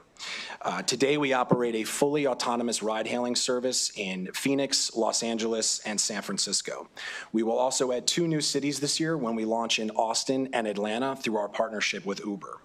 Today, Waymo is providing more than 200,000 paid trips per week in the cities that I just mentioned. And the Waymo Driver, our automated driving system, is now averaging more than 1 million miles of fully autonomous driving per week. This amazing progress, however, did not happen overnight. Over the past 15 years, Waymo has worked tirelessly to develop and build the Waymo Driver to be the world's most experienced driver, and we're incredibly proud of the safety record we have achieved. Over 33 million miles of fully driverless operations on public roadways to date has shown that the Waymo Driver is reducing the frequency and severity of collisions where we operate.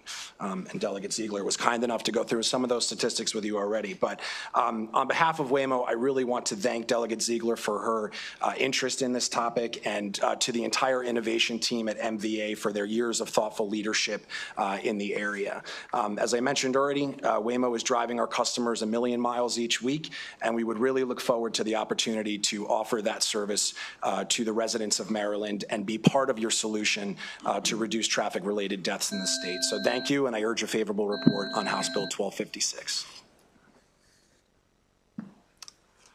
Chair Corman, members of the committee, my name is Jeff Farah, and I have the honor of serving as the CEO of the Autonomous Vehicle Industry Association.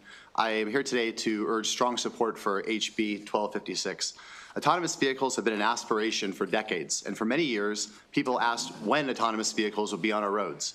Today, we can proudly answer that they are here today, with the VIA members having driven more than 70 million autonomous miles on public roads, which is equivalent to more than 293 round trips to the moon. The ongoing deployment of AVs is demonstrating how the adoption of autonomous vehicles will benefit the public. The U.S. Department of Transportation has repeatedly reaffirmed what we have long known. Human behavior is the cause of the overwhelming majority of crashes, but AVs do not speed, they do not text, they do not drive impaired or fatigued. Human drivers do all these things, contributing to the more than 40,000 deaths on our roads every year, which is roughly equivalent to a plane crash every single day in our country. And as you all know painfully well, in Maryland you saw 600 total fatalities in 2023. AVs are positioned to combat this trend of unsafe driving. They have unparalleled 360-degree visibility of the world around them as a result of advanced technology that works in concert to form the autonomous driving system, the brain that drives the vehicle. I have been fortunate to be a passenger in many of these vehicles, and it is awe-inspiring to see this American ingenuity come to action. AVs have built a significant safety record through more than 15 years of deployment and development. The outstanding safety record of AVs is supported by data collected by the federal government, which requires AV companies to report incidents no matter how minor or who caused the incidents. AVs offer great opportunities, but a framework that allows for the driverless deployment of the technology is necessary to realize the benefits. Our industry strongly encourages Maryland to enact HB 1256, which will regulate the industry and establish strong requirements for AV deployment in Maryland. The technology is here and in use today, and if Maryland does not act now, it will be left behind. Thank you. Okay. Thank you. We have a question from Delegate Terrassa.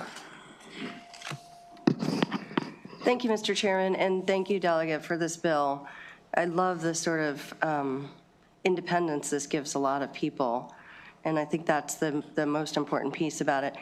And in terms of passenger vehicles, but I wonder, would this allow for large trucks as well, or is it just limited to passenger vehicles?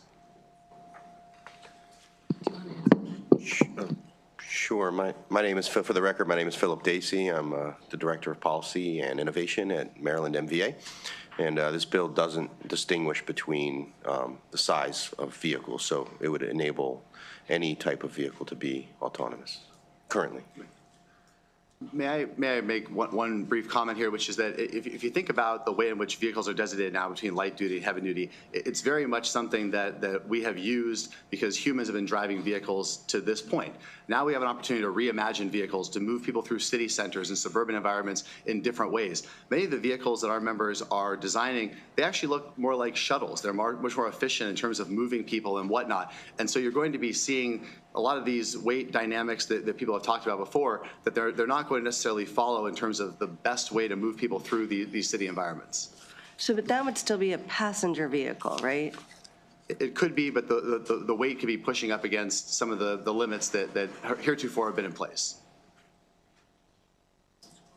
Okay, and then I guess the other thing is I wanted to know how similar this is to the laws that have passed in other states. I think one of the things I found concerning is that a lot of sort of the things that I think some are doing to make this safer wouldn't necessarily be in law. They would be left to MVA and I always get it, MIA, to put in regulation. I guess I'd like to know how this compares to what's done in other states and why not put that in the legislation rather than pass it along for MVA to do.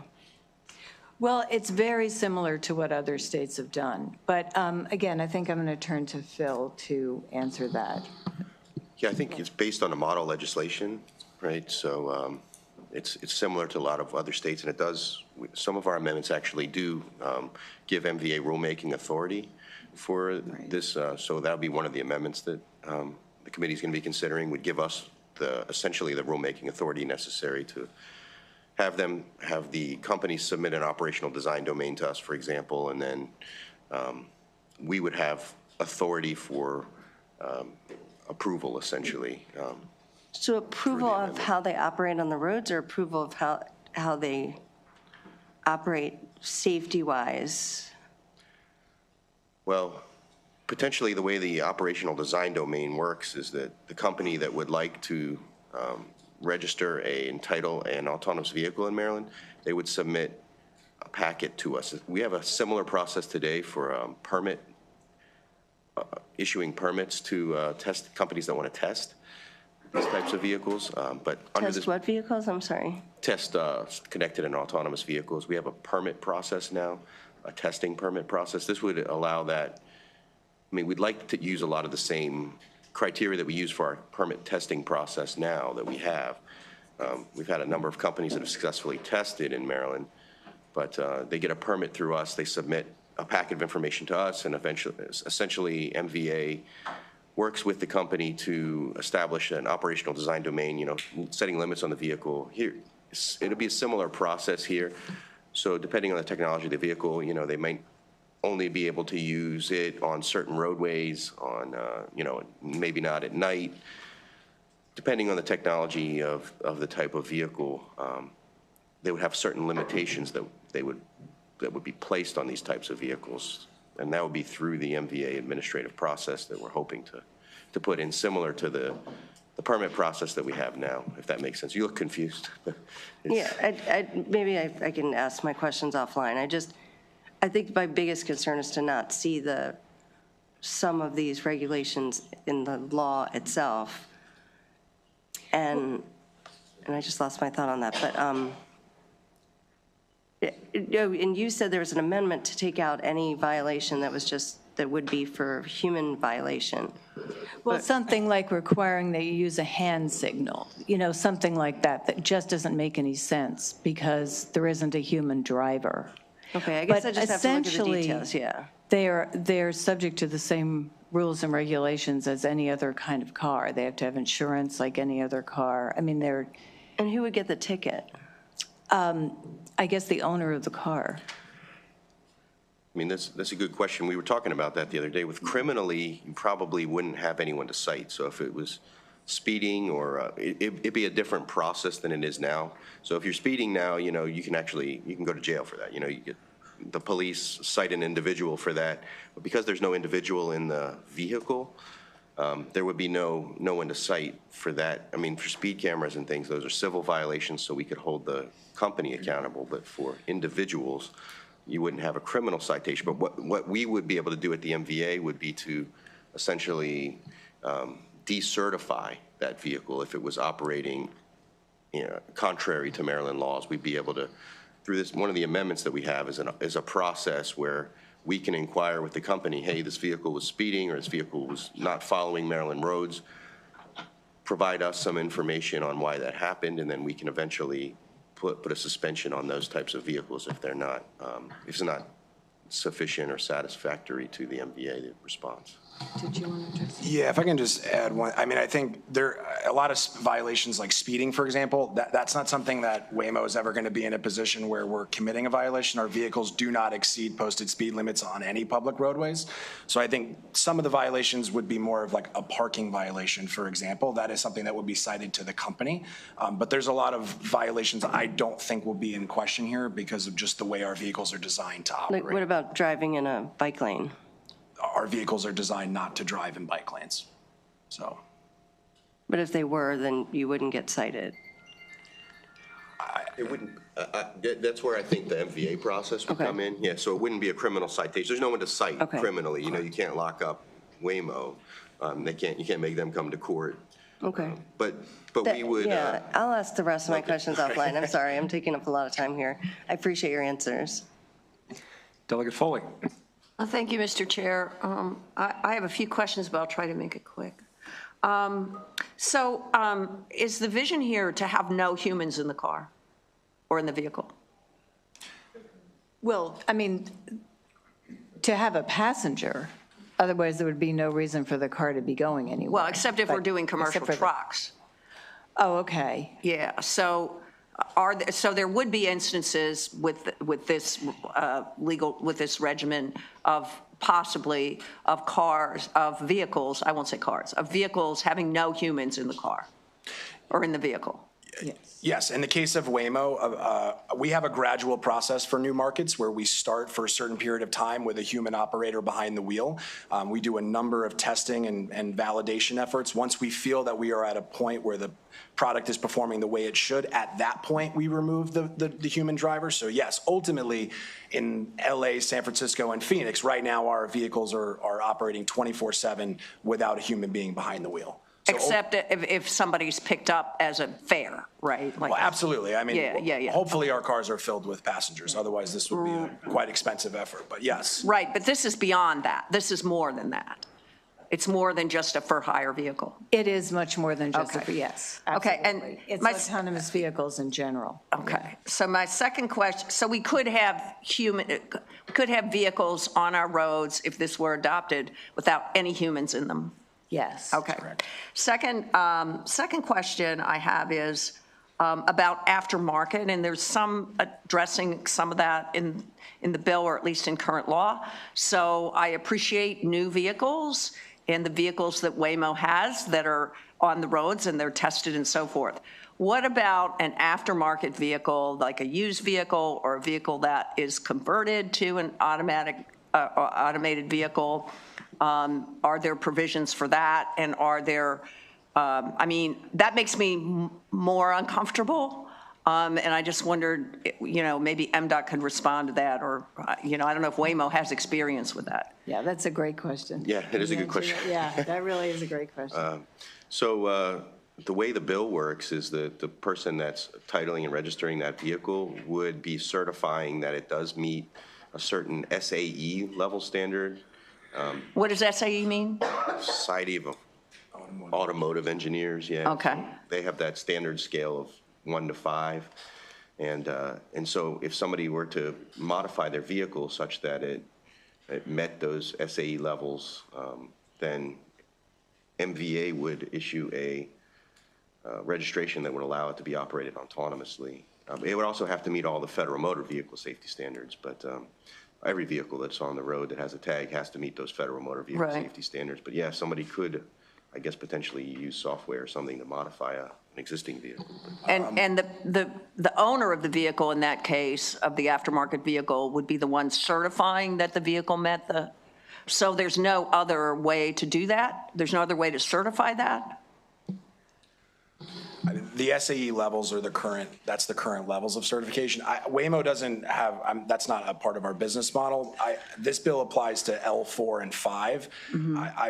I mean, I would find it hard to believe that a person who's not been in the autonomous vehicle industry for a significant amount of time would be able to create technology that would meet those requirements.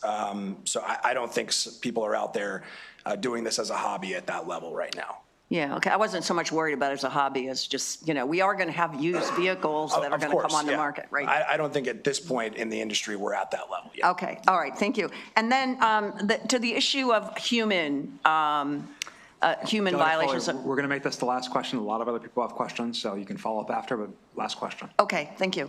I was asking, because we now have the issue of trucks, so I was asking about, there is a commercial driver's license that's required for someone who drives a truck. Would there be additional requirements for commercial vehicles in that category? I don't believe so, but I'm going to turn that over to MVA again. Yeah. Yeah, I guess that's a good question. I think potentially MVA, if they had the regulatory authority, if we are given the regulatory authority through our amendment, could potentially set separate regulations for commercial vehicles should they apply for this type of registration. But in the bill, there's nothing specific on that. Okay, thank you. Delegate Ciliberti. You mentioned there are 25, thank you. You mentioned there are 25 states, is that correct? Yes. That deal with this. Is there any geographic pattern to the 25 states? Are they mostly Midwestern or Western, or are they scattered? Not really. They are California, Nevada, Utah, Arizona, Colorado, New Mexico, Texas. Okay, I'm kind of seeing a pattern. North Dakota, South Dakota, Nebraska, Kansas, Oklahoma, Iowa, Arkansas, Louisiana, Mississippi, Tennessee, Alabama, Kentucky, Michigan, Florida, Georgia, North Carolina, West Virginia, and Pennsylvania. They snuck in there. They did. If I may, Mr. Chairman, very quickly, relative to these automated vehicles, autonomous vehicles, the accident relationship to them, is there anything more significant because they are automated? Can you ask that again? I'm sorry. I'm not sure I understood your question. I'll speak English this time. Sorry. With respect to the automated vehicles, is there a pattern with accidents being more heavily related to the vehicles being autonomous? Oh, I see what you're asking. I would say the opposite. Sorry? I would say the opposite. You know, I mean, the fact that they're autonomous, as I was saying, there are so many bad habits that human beings have that autonomous vehicles do not have. They're programmed not to speed. They're programmed to stop at a red light. They never drink and drive. They don't text and drive. They don't get tired. If I may jump in, and I appreciate the question, I think a good way to point out the significant distinction between a human driver. For example, the Waymo vehicle is equipped with LiDAR, radar, 29 cameras, and a microphone system. So essentially all of that technology creates a 360-degree view around the vehicle within 300 yards. Our Waymo vehicles can see 300 yards in any single direction. They can detect pedestrians, cyclists, other road users in an amount of time that is so significantly faster than anyone could do in this room. And so to Delegate Ziegler's point, we are actually seeing a reduction in the number of accidents in the places that we operate. There's a net positive impact from autonomous vehicles. Thank you. Thank you, Mr. Chairman. Delegate Ruth. Thank you, Mr. Chair. I wanted to follow up on the question of weight classes, and that was asked earlier. And I do understand that eventually you would want a part of your fleet to be like vans that could carry multiple passengers. But because heavier vehicles are more dangerous, particularly for pedestrians and bicyclists, I just wonder if you would be open to limiting this to light vehicles, maybe as a pilot initially or something like that, since the heavier vehicles are more dangerous. Yeah, possibly. I guess I don't want Maryland to be in a tiny handful of states that is just stuck in the past while other states move forward into the future. I think it could have significant economic repercussions, but also obviously this is supposed to be safer, not less safe. So I do really appreciate your question. And May I follow? Absolutely. I'll just follow up briefly just to say that the trend line has not been to distinguish between weight classes. And I think a lot of the reason for that is the fact that, as my colleague mentioned, there has been this significant reduction in terms of crashes and whatnot that has gone on. And so that would be something that we would not like to see in terms of distinguishing in that way. Well, I certainly understand that, but and regardless of that I just think it would give people a greater comfort level to start with light vehicles, given that if there is a crash with a pedestrian or a bicycle, which happens with drivered vehicles also, but it's more potential for injury or death. maybe we could talk about it offline. Thanks so much. Appreciate your question. Delegate Healy. Chair, very quickly, I really like this concept, and I think it's a great idea. A couple questions about how it works. One is there anyone monitoring, is there any human beings monitoring screens or anything of what's going on with these vehicles so that if something is happening on the street, some human being at the company knows what's going on or can find out? Yeah, absolutely. So Waymo, we are constantly monitoring our fleet, different than traditional TNC operators like Uber or Lyft. We have complete control over our fleet 24/7.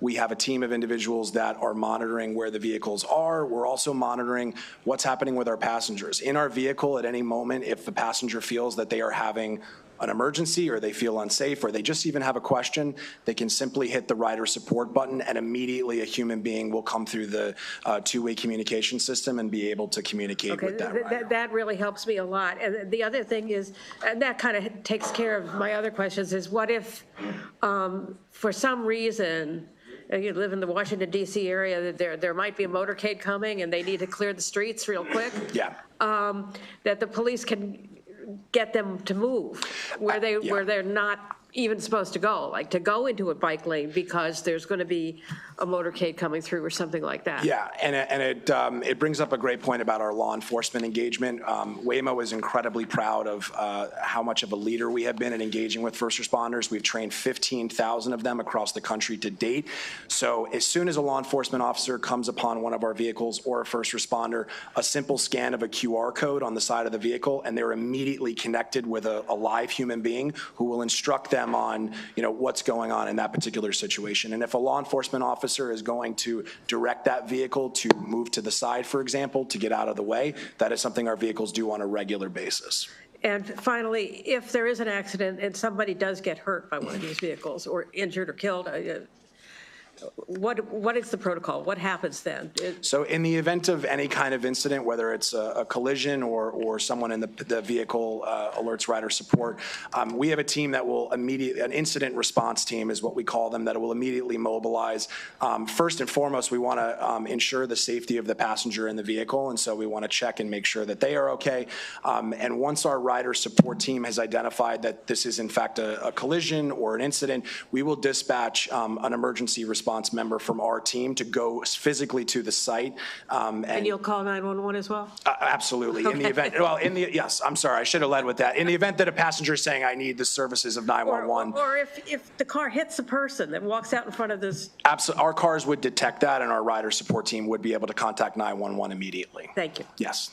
Delegate Allen. Thank you, Mr. Chair. Delegate, thank you for bringing the bill. My question is for Waymo.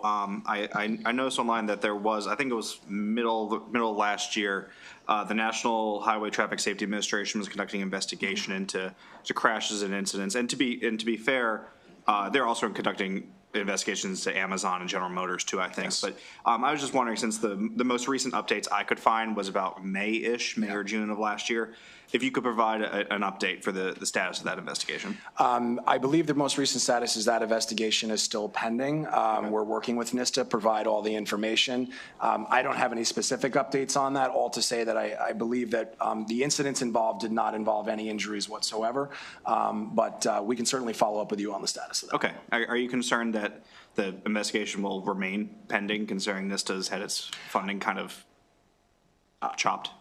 No, we're not concerned with that. NISTA and Waymo have an incredible partnership. We are happy to comply with that investigation, and I have full faith that it will be completed in a timely manner. Great, thank you.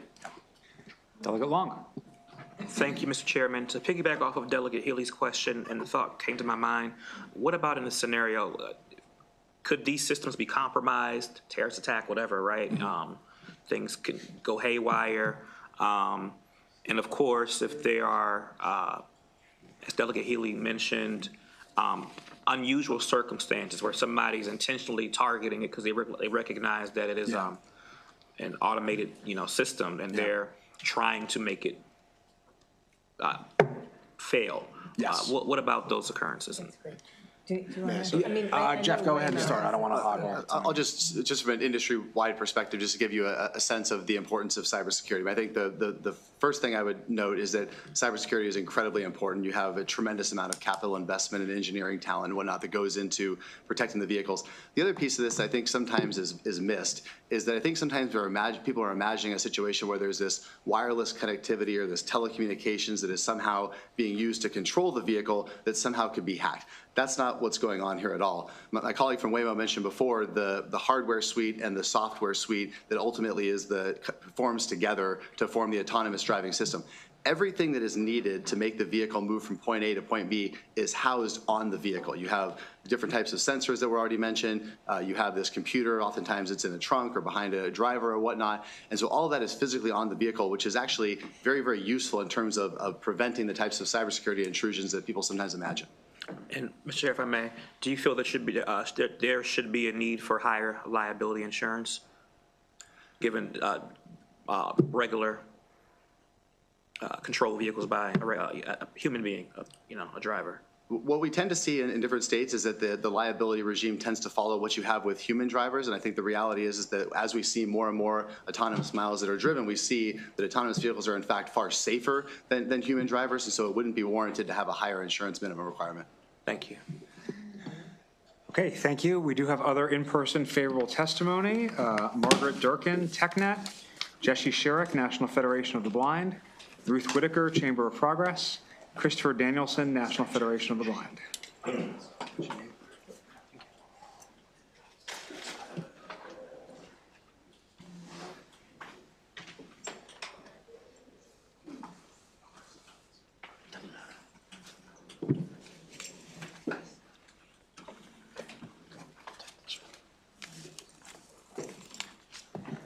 So please go ahead whenever you're ready.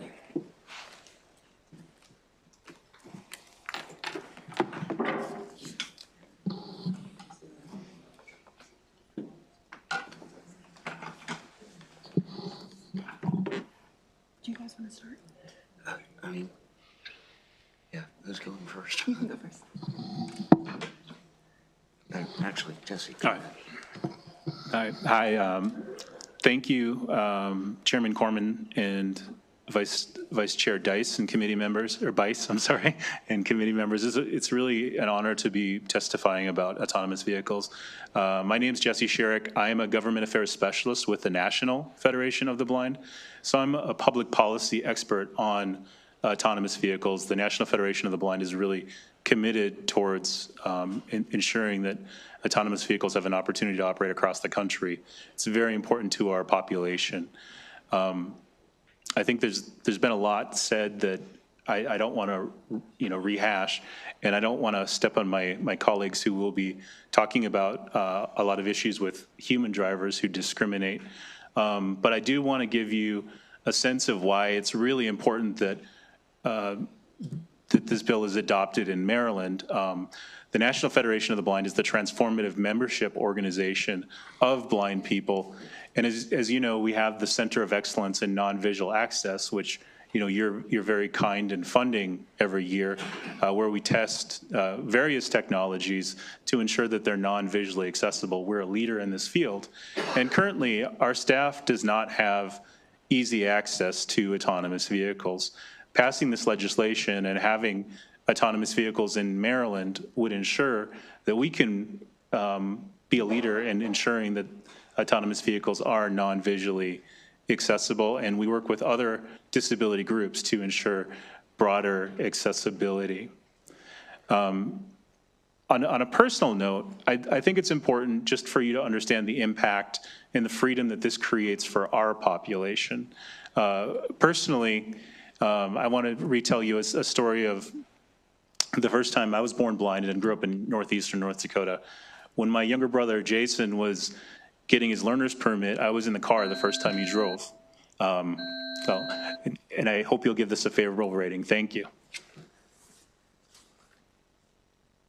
I have a mic. Oh, there we go. Good afternoon, Chair Corman, Vice Chair Boyce. I am Chris Danielson. I am also with the National Federation of the Blind. I'm here of Maryland, and I'm here in my capacity as an elected leader of that organization, specifically as president of the Greater Baltimore chapter. As president of the chapter that serves the largest city in Maryland, I can tell you that whenever you get our members together, the issue of transportation comes up. And while we have a lot of transportation options in Baltimore, they all have their limitations. It's really important for you to understand that for blind people and other people with disabilities, there is no such thing as a quick run to the store or a quick run to the to get cigarettes or a quick run anywhere, okay? Not that I'm advocating cigarettes, by the way. So there is not, transportation always involves planning and often involves frustration. If you are going to take our fixed route buses, which we support, you have to get to the bus stop first. And believe me, on Baltimore sidewalks, with or without inclement weather, that can be a challenge. If you are going to use MTA mobility, you have to plan your ride in advance, and you may be sharing a ride with others, which means that you don't actually know when you will get to your destination and when you will get home. So planning is difficult in that respect. One of my colleagues later will talk about discrimination by human drivers of rideshare vehicles, which is also an unfortunate problem. Autonomous vehicles have the potential and are in several cities providing us with a private and safe mode of transportation that doesn't have these drawbacks. I urge a favorable report on this bill. Good afternoon, Chair Corman and members of the committee. My name is Margaret Durkin, and I'm the Mid-Atlantic Executive Director with TechNet, a technology trade association. Thank you for allowing me the opportunity to speak today on House Bill 1256. TechNet is pleased to support this bill as autonomous vehicles have tremendous societal benefits, including increasing access to transportation for all, as well as enhancing the efficiency of goods. House Bill 1256 aligns with 25 other states that have already passed authorizing autonomous vehicle language. This avoids a patchwork of state laws that may impede innovation. We believe this bill is business-friendly and technology-neutral, and we appreciate the sponsor's work on this issue. We are looking forward to seeing the amendments, but the bill in its current form, TechNet is supportive of it. Thank you, and happy to take any questions. Good afternoon, Mr. Chair and members of the committee. My name is Ruth Whitaker, and I'm the Director of Civic Innovation Policy at Chamber of Progress, a tech industry coalition that works to ensure that everyone benefits from technological leaps. Our partners do include companies like Aurora, Waymo, and Zoox, but our partners do not have a vote or veto over any of our positions. I'm here today in support of HB 1256, which would establish a framework for the deployment of autonomous vehicles in Maryland. Chamber of Progress is a strong supporter of AVs because of their enormous social, economic, and environmental benefits. AVs have the potential to save thousands of lives and expand mobility for thousands of people across the state. They also have the potential to create hundreds of thousands of high-paying jobs and connect millions of people to other jobs. Finally, AVs will reduce roadway emissions and help Maryland reach its goals of net zero emissions by 2045. By creating a pathway for the deployment of AVs, this bill will unlock these benefits for Maryland residents. In addition to the safety and accessibility benefits that have already been covered today, I'd like to highlight some of the economic benefits. Our research found that nationwide, replacing 13% of vehicles on the road with AVs over the next 15 years could create 455,000 jobs. Those jobs would be high-paying and accessible without a college degree, with 59% of workers without a degree earning more than the US median wage. AVs can also supplement labor when gaps exist. Across the country, the trucking industry has experienced extreme turnover and widespread job vacancies, resulting in significant delays to product shipments and rising prices for basic necessities. Autonomous trucks can mitigate these costs by filling driver vacancies, bringing down the cost of shipping and consumer goods. Finally, because AVs are also electric and are programmed to follow traffic rules and speed limits, AVs will ultimately use less energy. Deploying AVs can help Maryland reach its goal of 60% reductions in emissions by 2031. Autonomous vehicles present tremendous opportunities for Maryland residents, and we encourage a favorable report on HB 1256. Thank you. Thank you very much. I do not see any questions. We have additional in-person testimony from Joshua Fisher, Alliance for Automotive Innovation, and Sherry Shark.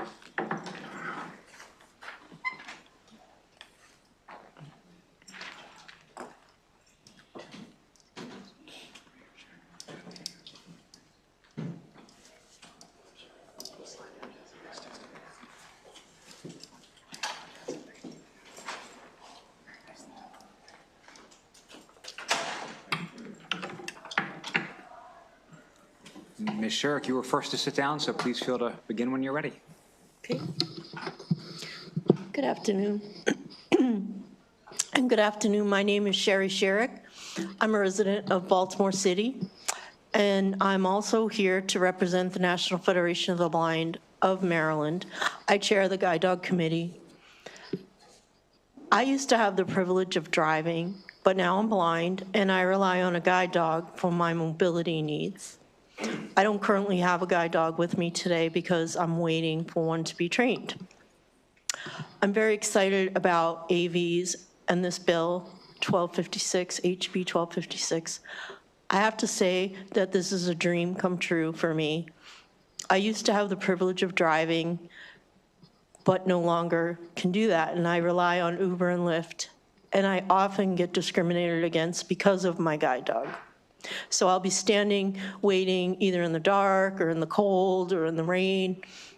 And sometimes a car will pull up and the driver will say, oh, I don't take dogs. Or they'll say, I'm allergic. Or they might say, you know, I don't like dogs, I'm afraid. There's multiple reasons they use, even though it's against the law. And they're contractually obligated to take service animals. It's such a frustration, and it causes so much stress and anxiety. Being able to use an autonomous vehicle without a human driver is a dream come true for me. Also, I have a kidney transplant, and I'm immunosuppressed. So getting into a car with a human causes uncertainty for me, because there could be coughing, there could be an illness that's contagious, which could put me in the hospital for those reasons, for being immunosuppressed. And the other reason it's really hard for me is getting into an Uber or Lyft. There's often smells that are very offensive to me and make me sick. I have to carry around. Thank you. Chair Corman, Vice Chair Boyce, members of the committee. My name is Josh Fisher. I'm with the Alliance for Automotive Innovation. We are a trade association representing automakers, AV developers, EV battery producers, and other suppliers. I'd like to thank the sponsor for introducing the bill, and we'd like to request a favorable report on House Bill 1256. From our perspective, this bill creates a proper framework for the regulation of AVs and removes this uncertainty about how the state of Maryland will address the technology. The cars and trucks consumers are buying today are the safest vehicles ever built. Even so, traffic fatalities remain at alarmingly high levels, as you've heard. And the evidence shows that driver behavior, drivers who are impaired, unbelted, speeding, or driving recklessly are significant factors in the increase in roadway fatalities. That's why vehicle safety is a top priority for our members, and AV technology holds the promise to reduce these roadway fatalities. Frameworks like House Bill 1256 provide a level of certainty to developers and maintain the proper roles of the state and federal governments when it comes to regulating motor vehicles. Innovative technologies that can make a difference have already been developed or are well on their way to being made commercially available. And the right policies need to be in place to support the continued development of AV technology. And like I said, House Bill 1256 provides certainty to developers and automakers, and we encourage the committee to issue a favorable report. Thank you. Thank you very much. Seeing no questions, we're going to turn to our virtual favorable witnesses. We have Ronza Othman, Maryland Federation for the Blind. Please go ahead. Good afternoon, Mr. Chair, Madam Vice Chair, and members of the committee. I'm sorry I can't be with you in person. I have an ill parent that I'm caring for. My name is Ronza Othman, and I'm the president of the National Federation of the Blind of Maryland, which is the state's oldest and largest organization of and for blind, low vision, and deafblind individuals. Our members are not able to get driver's license, as you've heard, and we depend on public transportation and other means to move about our communities. The transportation options that exist are insufficient, inefficient, and costly. Independent travel for a person with a disability is filled with indignities, and you throw in the discrimination we experience because of our guide dogs and simply being blind, and it is intolerable. But the advent of Category 4 and 5 autonomous vehicles is a true game changer for people with disabilities. I do not have a guide dog, but I tend to experience at least a handful of rideshare denials every week. When the driver pulls up and sees that I am blind, or I text and ask that they honk their horn when they arrive so I know who they are or where they are, they often drive away or tell me that they don't feel comfortable driving a blind person. That is absolutely illegal, but it's difficult to enforce. Last month, I traveled using an autonomous vehicle for the first time in a different state. I independently ordered the vehicle, it came to get me, I got in, and it took me where I wanted to go. Then I called one to take me home. I even got it to jingle for me so that I would know it was my vehicle as I was stepping into it. It did not discriminate against me because I was blind. It probably had no idea that I was blind since it's an AV, and it didn't care that I was blind. People claim that these are unsafe or that they've gotten lost in airport parking lots. I'm telling you, I've had human drivers who've gotten lost in airport parking lots or who are unsafe because they're texting, distracted, tired, or under the influence. This is not an issue for an AV. Because the AVs are being monitored by their companies and entities, and because at the press of a button, I can summon help, these are much safer for me and others who are using this type of technology. AV technology is a game changer for us, and therefore I urge a favorable report on HB 1256, and I'm happy to answer any questions that you might have, and I encourage you, please ask me questions. It's a great experience. I'm happy to tell you about it. Thanks so much, and we hope your relative is okay. Michael Hammond, Volvo Autonomous Solutions.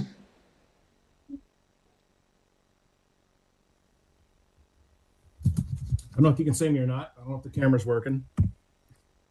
We can hear you, so please go ahead. All right, good deal. Well, thank you, Chairman Corman, Vice Chair Boyce, and members of the committee. For the record, my name is Mike Hammond. I'm head of safety and compliance at Volvo Autonomous Solutions. Prior to joining Volvo Autonomous Solutions, I spent 30 years leading truckload operations and safety and compliance in the full truckload transportation industry in 6 states, as well as Quebec and Ontario. We're in strong support of HB 1256, and we'd like to thank Delegate Ziegler for sponsoring this important legislation. So Volvo Autonomous Solutions is a member of the Volvo Group. We nearly have 400 mission-driven employees, and our vision is to transform the movement of goods through efficient, sustainable, and safe autonomous solutions. The autonomous transport solution provided by VAS includes a vehicle purposely built for autonomous driving, an autonomous virtual driver, required infrastructure, operations, uptime support, as well as a cloud solution that controls the logistics flow. The solution developed by VAS is tailor-made for our customers and the road users to ensure the safer, more productive, and sustainable operations.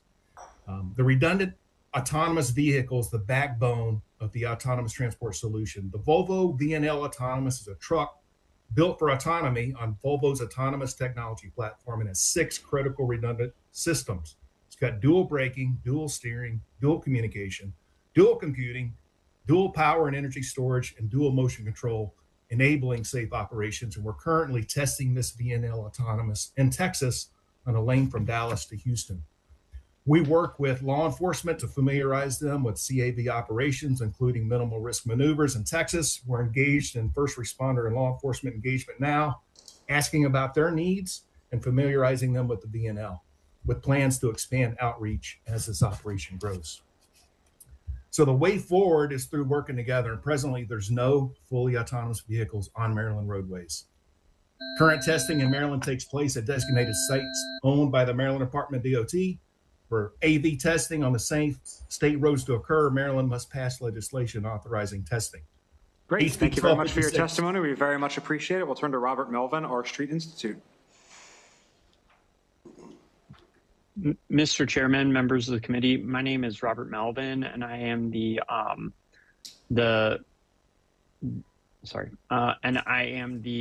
Northeast Region Director for the R Street Institute. We're a public policy research organization focused on promoting free markets and limited effective government. We support House Bill 1256, which creates a regulatory framework for autonomous vehicles in Maryland. This measure would allow AVs to operate without a human driver if they meet federal safety standards and state traffic laws. It also outlines their responsibilities and mandates law enforcement and interaction plans. This measure will position Maryland as a leader in the growing AV industry while addressing key issues such as road safety and traffic congestion. As many of y'all may be aware, Maryland has seen a rise in fatal crashes, increasing from 493 in 2019 to 573 in 2023.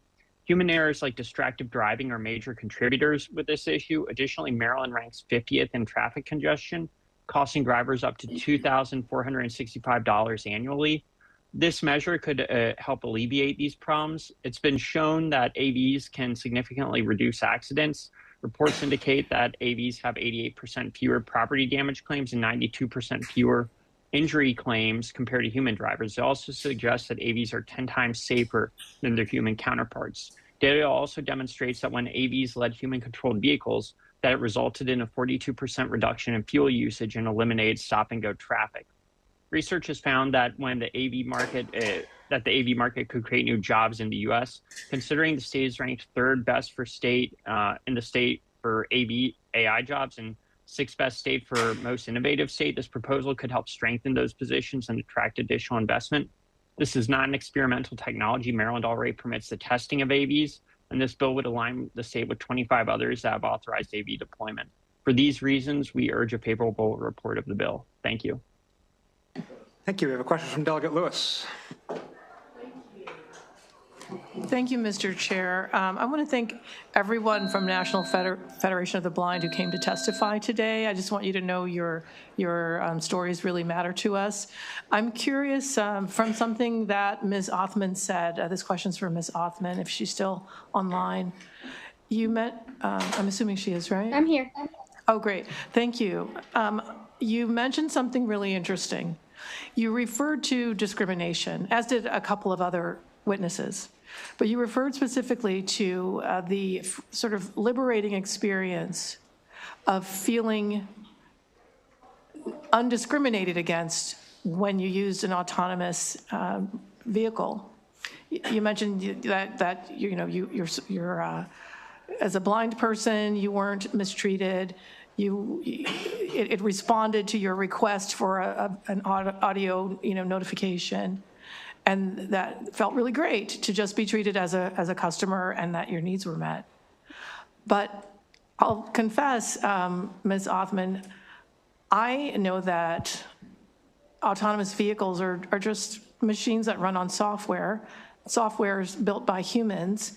Humans are flawed, humans have biases, and we've also learned that the data sets that are used to build large language models and that run the software that runs these cars, they can have baked in biases. So I wonder if you could talk a little bit about your very unfiltered, embrace of this technology and how you think it really, why we should really trust it to be unbiased.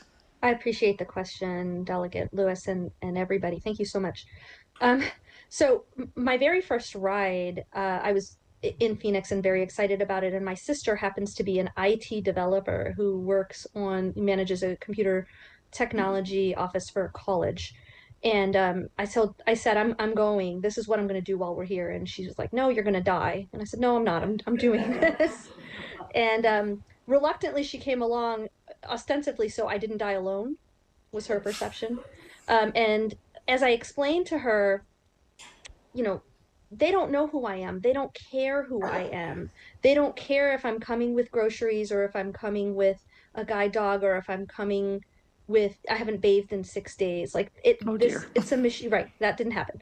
But they wouldn't, whether, the biases that are built in, we see, and my day job, I work for the federal government, and, we're dealing with large language models and all the attendant, fears and concerns about that, right there. When you're talking about technology that is essentially built to go from point A to point B and follow the road rules of the road, the legal requirements, there isn't innate bias in, are you going to pick up here, are you going to pick up there? When it's using satellite technology and other kinds of technology to get from point A to point B based on the most efficient traffic route, you're not going to have to worry about, are they avoiding picking someone up from a particular neighborhood because they're worried about insert whatever biases there are about that particular neighborhood's population and so forth. They go where they are summoned, they take you where you tell them to take you, and they take you on the most efficient route. My sister, who came with me, she videotaped our experience, and at the end she said, this is the coolest thing we've ever done. And, she's delighted that Maryland, she lives in Illinois, she's delighted that Maryland's thinking about it and has actually made some effort to contact the Maryland General Assembly, the Illinois General Assembly, sorry, because now she's been converted in terms of her opinion, and she was a total naysayer. But in order for there to be bias, there has to be something to be biased about. And when you put in very concrete data points of what the thing is supposed to do and where it's supposed to, how it's supposed to do it, that are very regulation heavy or very specific to legal compliance, there's not very much room for that bias. I'm also aware, and having talked to entities like Waymo and others, that they really are conscientious of the concern about implicit bias and other kinds of AI technology being involved, and they have frameworks in place to try to mitigate any that does exist. I hope that answers your question, Delegate. It helps. Thank you, Ms. Othman. Thank you, Mr. Chair. Great. Thank you very much. We have in-person unfavorable testimony from Franz Schneiderman, Consumer Auto.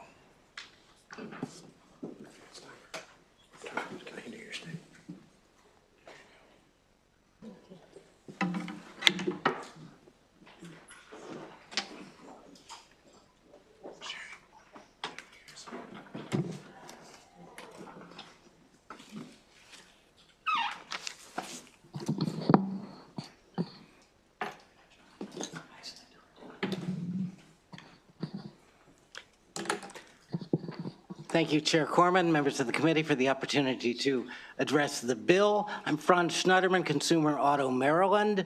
And first, I want to say I don't want to be the skunk at the garden party exactly, but I am very concerned about the implications of the bill. I appreciate Delegate Ziegler's efforts to establish some rules for how this technology would work. And I'd like to learn more about these amendments that aren't part of the current bill, and I haven't gotten a chance to review. But I am concerned that the bill, as written provides really only minimal safeguards for the safety of the technology. Mostly the safeguards are that they have to follow existing federal and state rules and achieve a minimal risk condition. But as we've talked about, there really aren't state or federal rules to regulate this technology at this point. If I understand the amendments correctly, it sounds like MVA would be empowered to develop some of these rules as we're authorizing them on the roads. That strikes me in a way as putting the cart before the horse. We ought to have some of these rules in place before we start putting them on the roads in large numbers, it seems to me, to make sure that public safety is protected. I know folks from the industry insist that these AV cars are safer. The data that I've seen is actually much murkier about that. I've cited before a report from Brookings last year that said the idea that AVs are safer is aspirational and not proven, and they may never be safer.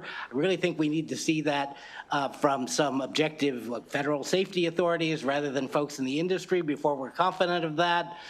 They don't drink and drive or speed, but AVs don't seem to handle unusual or unpredictable conditions very well. NHTSA hasn't established any safety safeguards. And by the way, Elon Musk just kind of gutted the NHTSA team that was working on those issues last week. He fired half that team and 10% of NHTSA's workforce, so we're going to be even less able to exercise oversight. So I don't think we should authorize these cars on the road until we have much better safety safeguards in place. Thank you. Other protections. Question from Vice Chair Boyce. Thank you, Mr. Chair. Thank you, Franz. So I hear your concern, but how much of a concern is it if 25 other states are already doing it? I mean, some of those states have had serious problems. There have been some high-profile crashes in Arizona and California in particular. Fair, but there's a car accident every second of every minute of every day. There are. Now, there was a California study in 2022 that found that the rate of crashes was about 10, for AVs, was about 10 to 15 times as high as the rate of crashes for, conventional vehicles. What? And a lot of the states that have authorized these vehicles, we've talked about California, Arizona, and others, are Sunbelt states that have relatively dry conditions, don't have a lot of snow and ice and fog and those kind of things. And sure, so they seem to work better tested. under more or less pristine road conditions. Sure. They seem to have a lot more trouble dealing with unpredictable or unconventional situations. One study said that they were safer overall, but were 5 times more likely to be in crashes in low light conditions and twice as likely when they turn. Missy Cummings, a road engineer from George Mason University, has written extensively about how poorly they seem to handle unpredictable circumstances. There are a number of pieces in the New York Times and other publications citing her work I could share with you. Sure. So, I do think it's still a serious concern. And a lot of safety advocates are really, critical of NHTSA for failing to issue real safeguards about this. And frankly, empowering the MVA might be helpful, but really I think, there are only certain people that have the expertise to properly establish these safeguards. And so far they haven't acted to do it. And now many of them are being fired from the federal agency. So I certainly understand it. And I think the line is that, again, we're in committee where we are being presented with a technology, and in some cases people love or they want to ban or they don't like it, but it is the future. So I'm just curious about how we then move forward. If there are some concerns, we have a whole community here saying that it really benefits them and how they can move easily in and out of where they live, in and out of this state and in other places. And so how do we help support this technology in a way that it is safe, but also gives a community that says that they need this and that helps them somewhat get around just as easy as we get around. I'm certainly sympathetic to the concerns that expressed by the disability community. I mean, my opinion is that what we ought to do is have federal regulators and other experts who are not tied to the industry, establish some clear safety safeguards, some clear standards for assessing the safety and of assessing the data about the safety of these vehicles, and have some independent assessments of these things, and some clear safety rules proffered by people with real expertise to do that.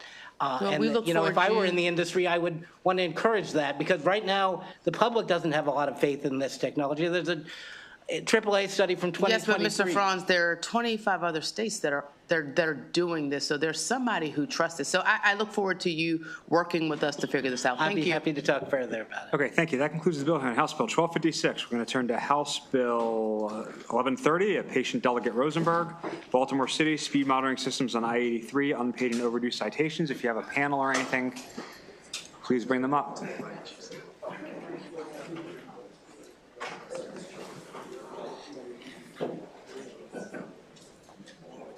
Mr. Chairman and members of the committee, I appreciate your calling me patient. Drivers on the JFX aren't always so patient. Whether they're headed downtown to Camden Yards on the third Saturday in May to a certain racetrack in my district, it is dangerous, less so than it was because of the speed cameras. But driving on the JFX is a dangerous proposition. And the purpose of this bill, which has been pretty sure unanimously approved by the Baltimore City delegation, is to enforce the law. If an individual has received more than tickets, violations exceeding $250, their car would be subject to immobilization. It could not be sold, and nor could the certification be renewed when that time comes. There would be a notice to the owner on the fifth notice of a violation. They would be informed of what this law mandates and or permits to happen to that vehicle. We shouldn't let people flout the law regarding speeding, especially when it puts others at risk. I think this is a reasonable burden to impose upon the driver, the owner of the vehicle, if there have been more than five violations totaling $250 in tickets for driving on what is a dangerous roadway, an urban roadway. So I would urge the committee to give a favorable report to this legislation. Thank you. Thank you. I do not see any questions. I think we still have Philip Millerson on from the City Department of Transportation. I don't know if he's here to testify or just answer questions.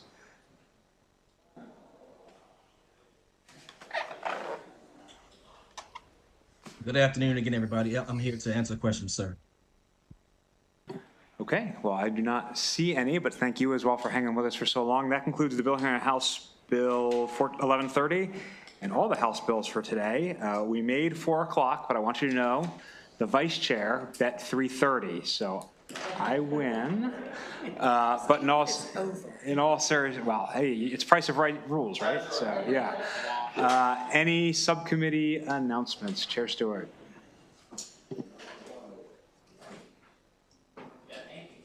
Chair Healy. Thank you very much.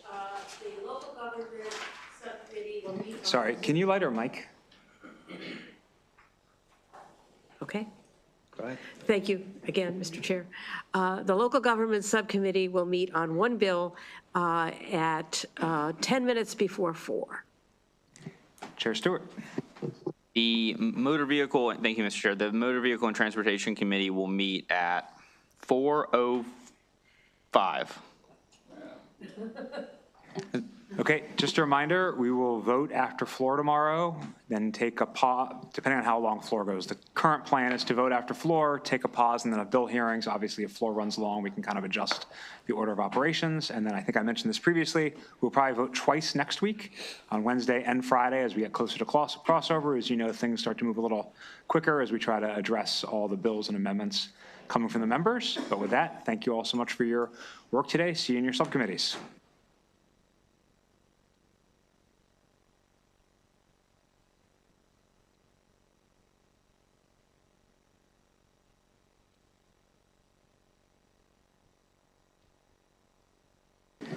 So guys, in addition, Trish sent out the email about committee dinner for after crossover. So just check your email and all that information. If you want to be in the gift exchange, go to her office and pick a name. All right?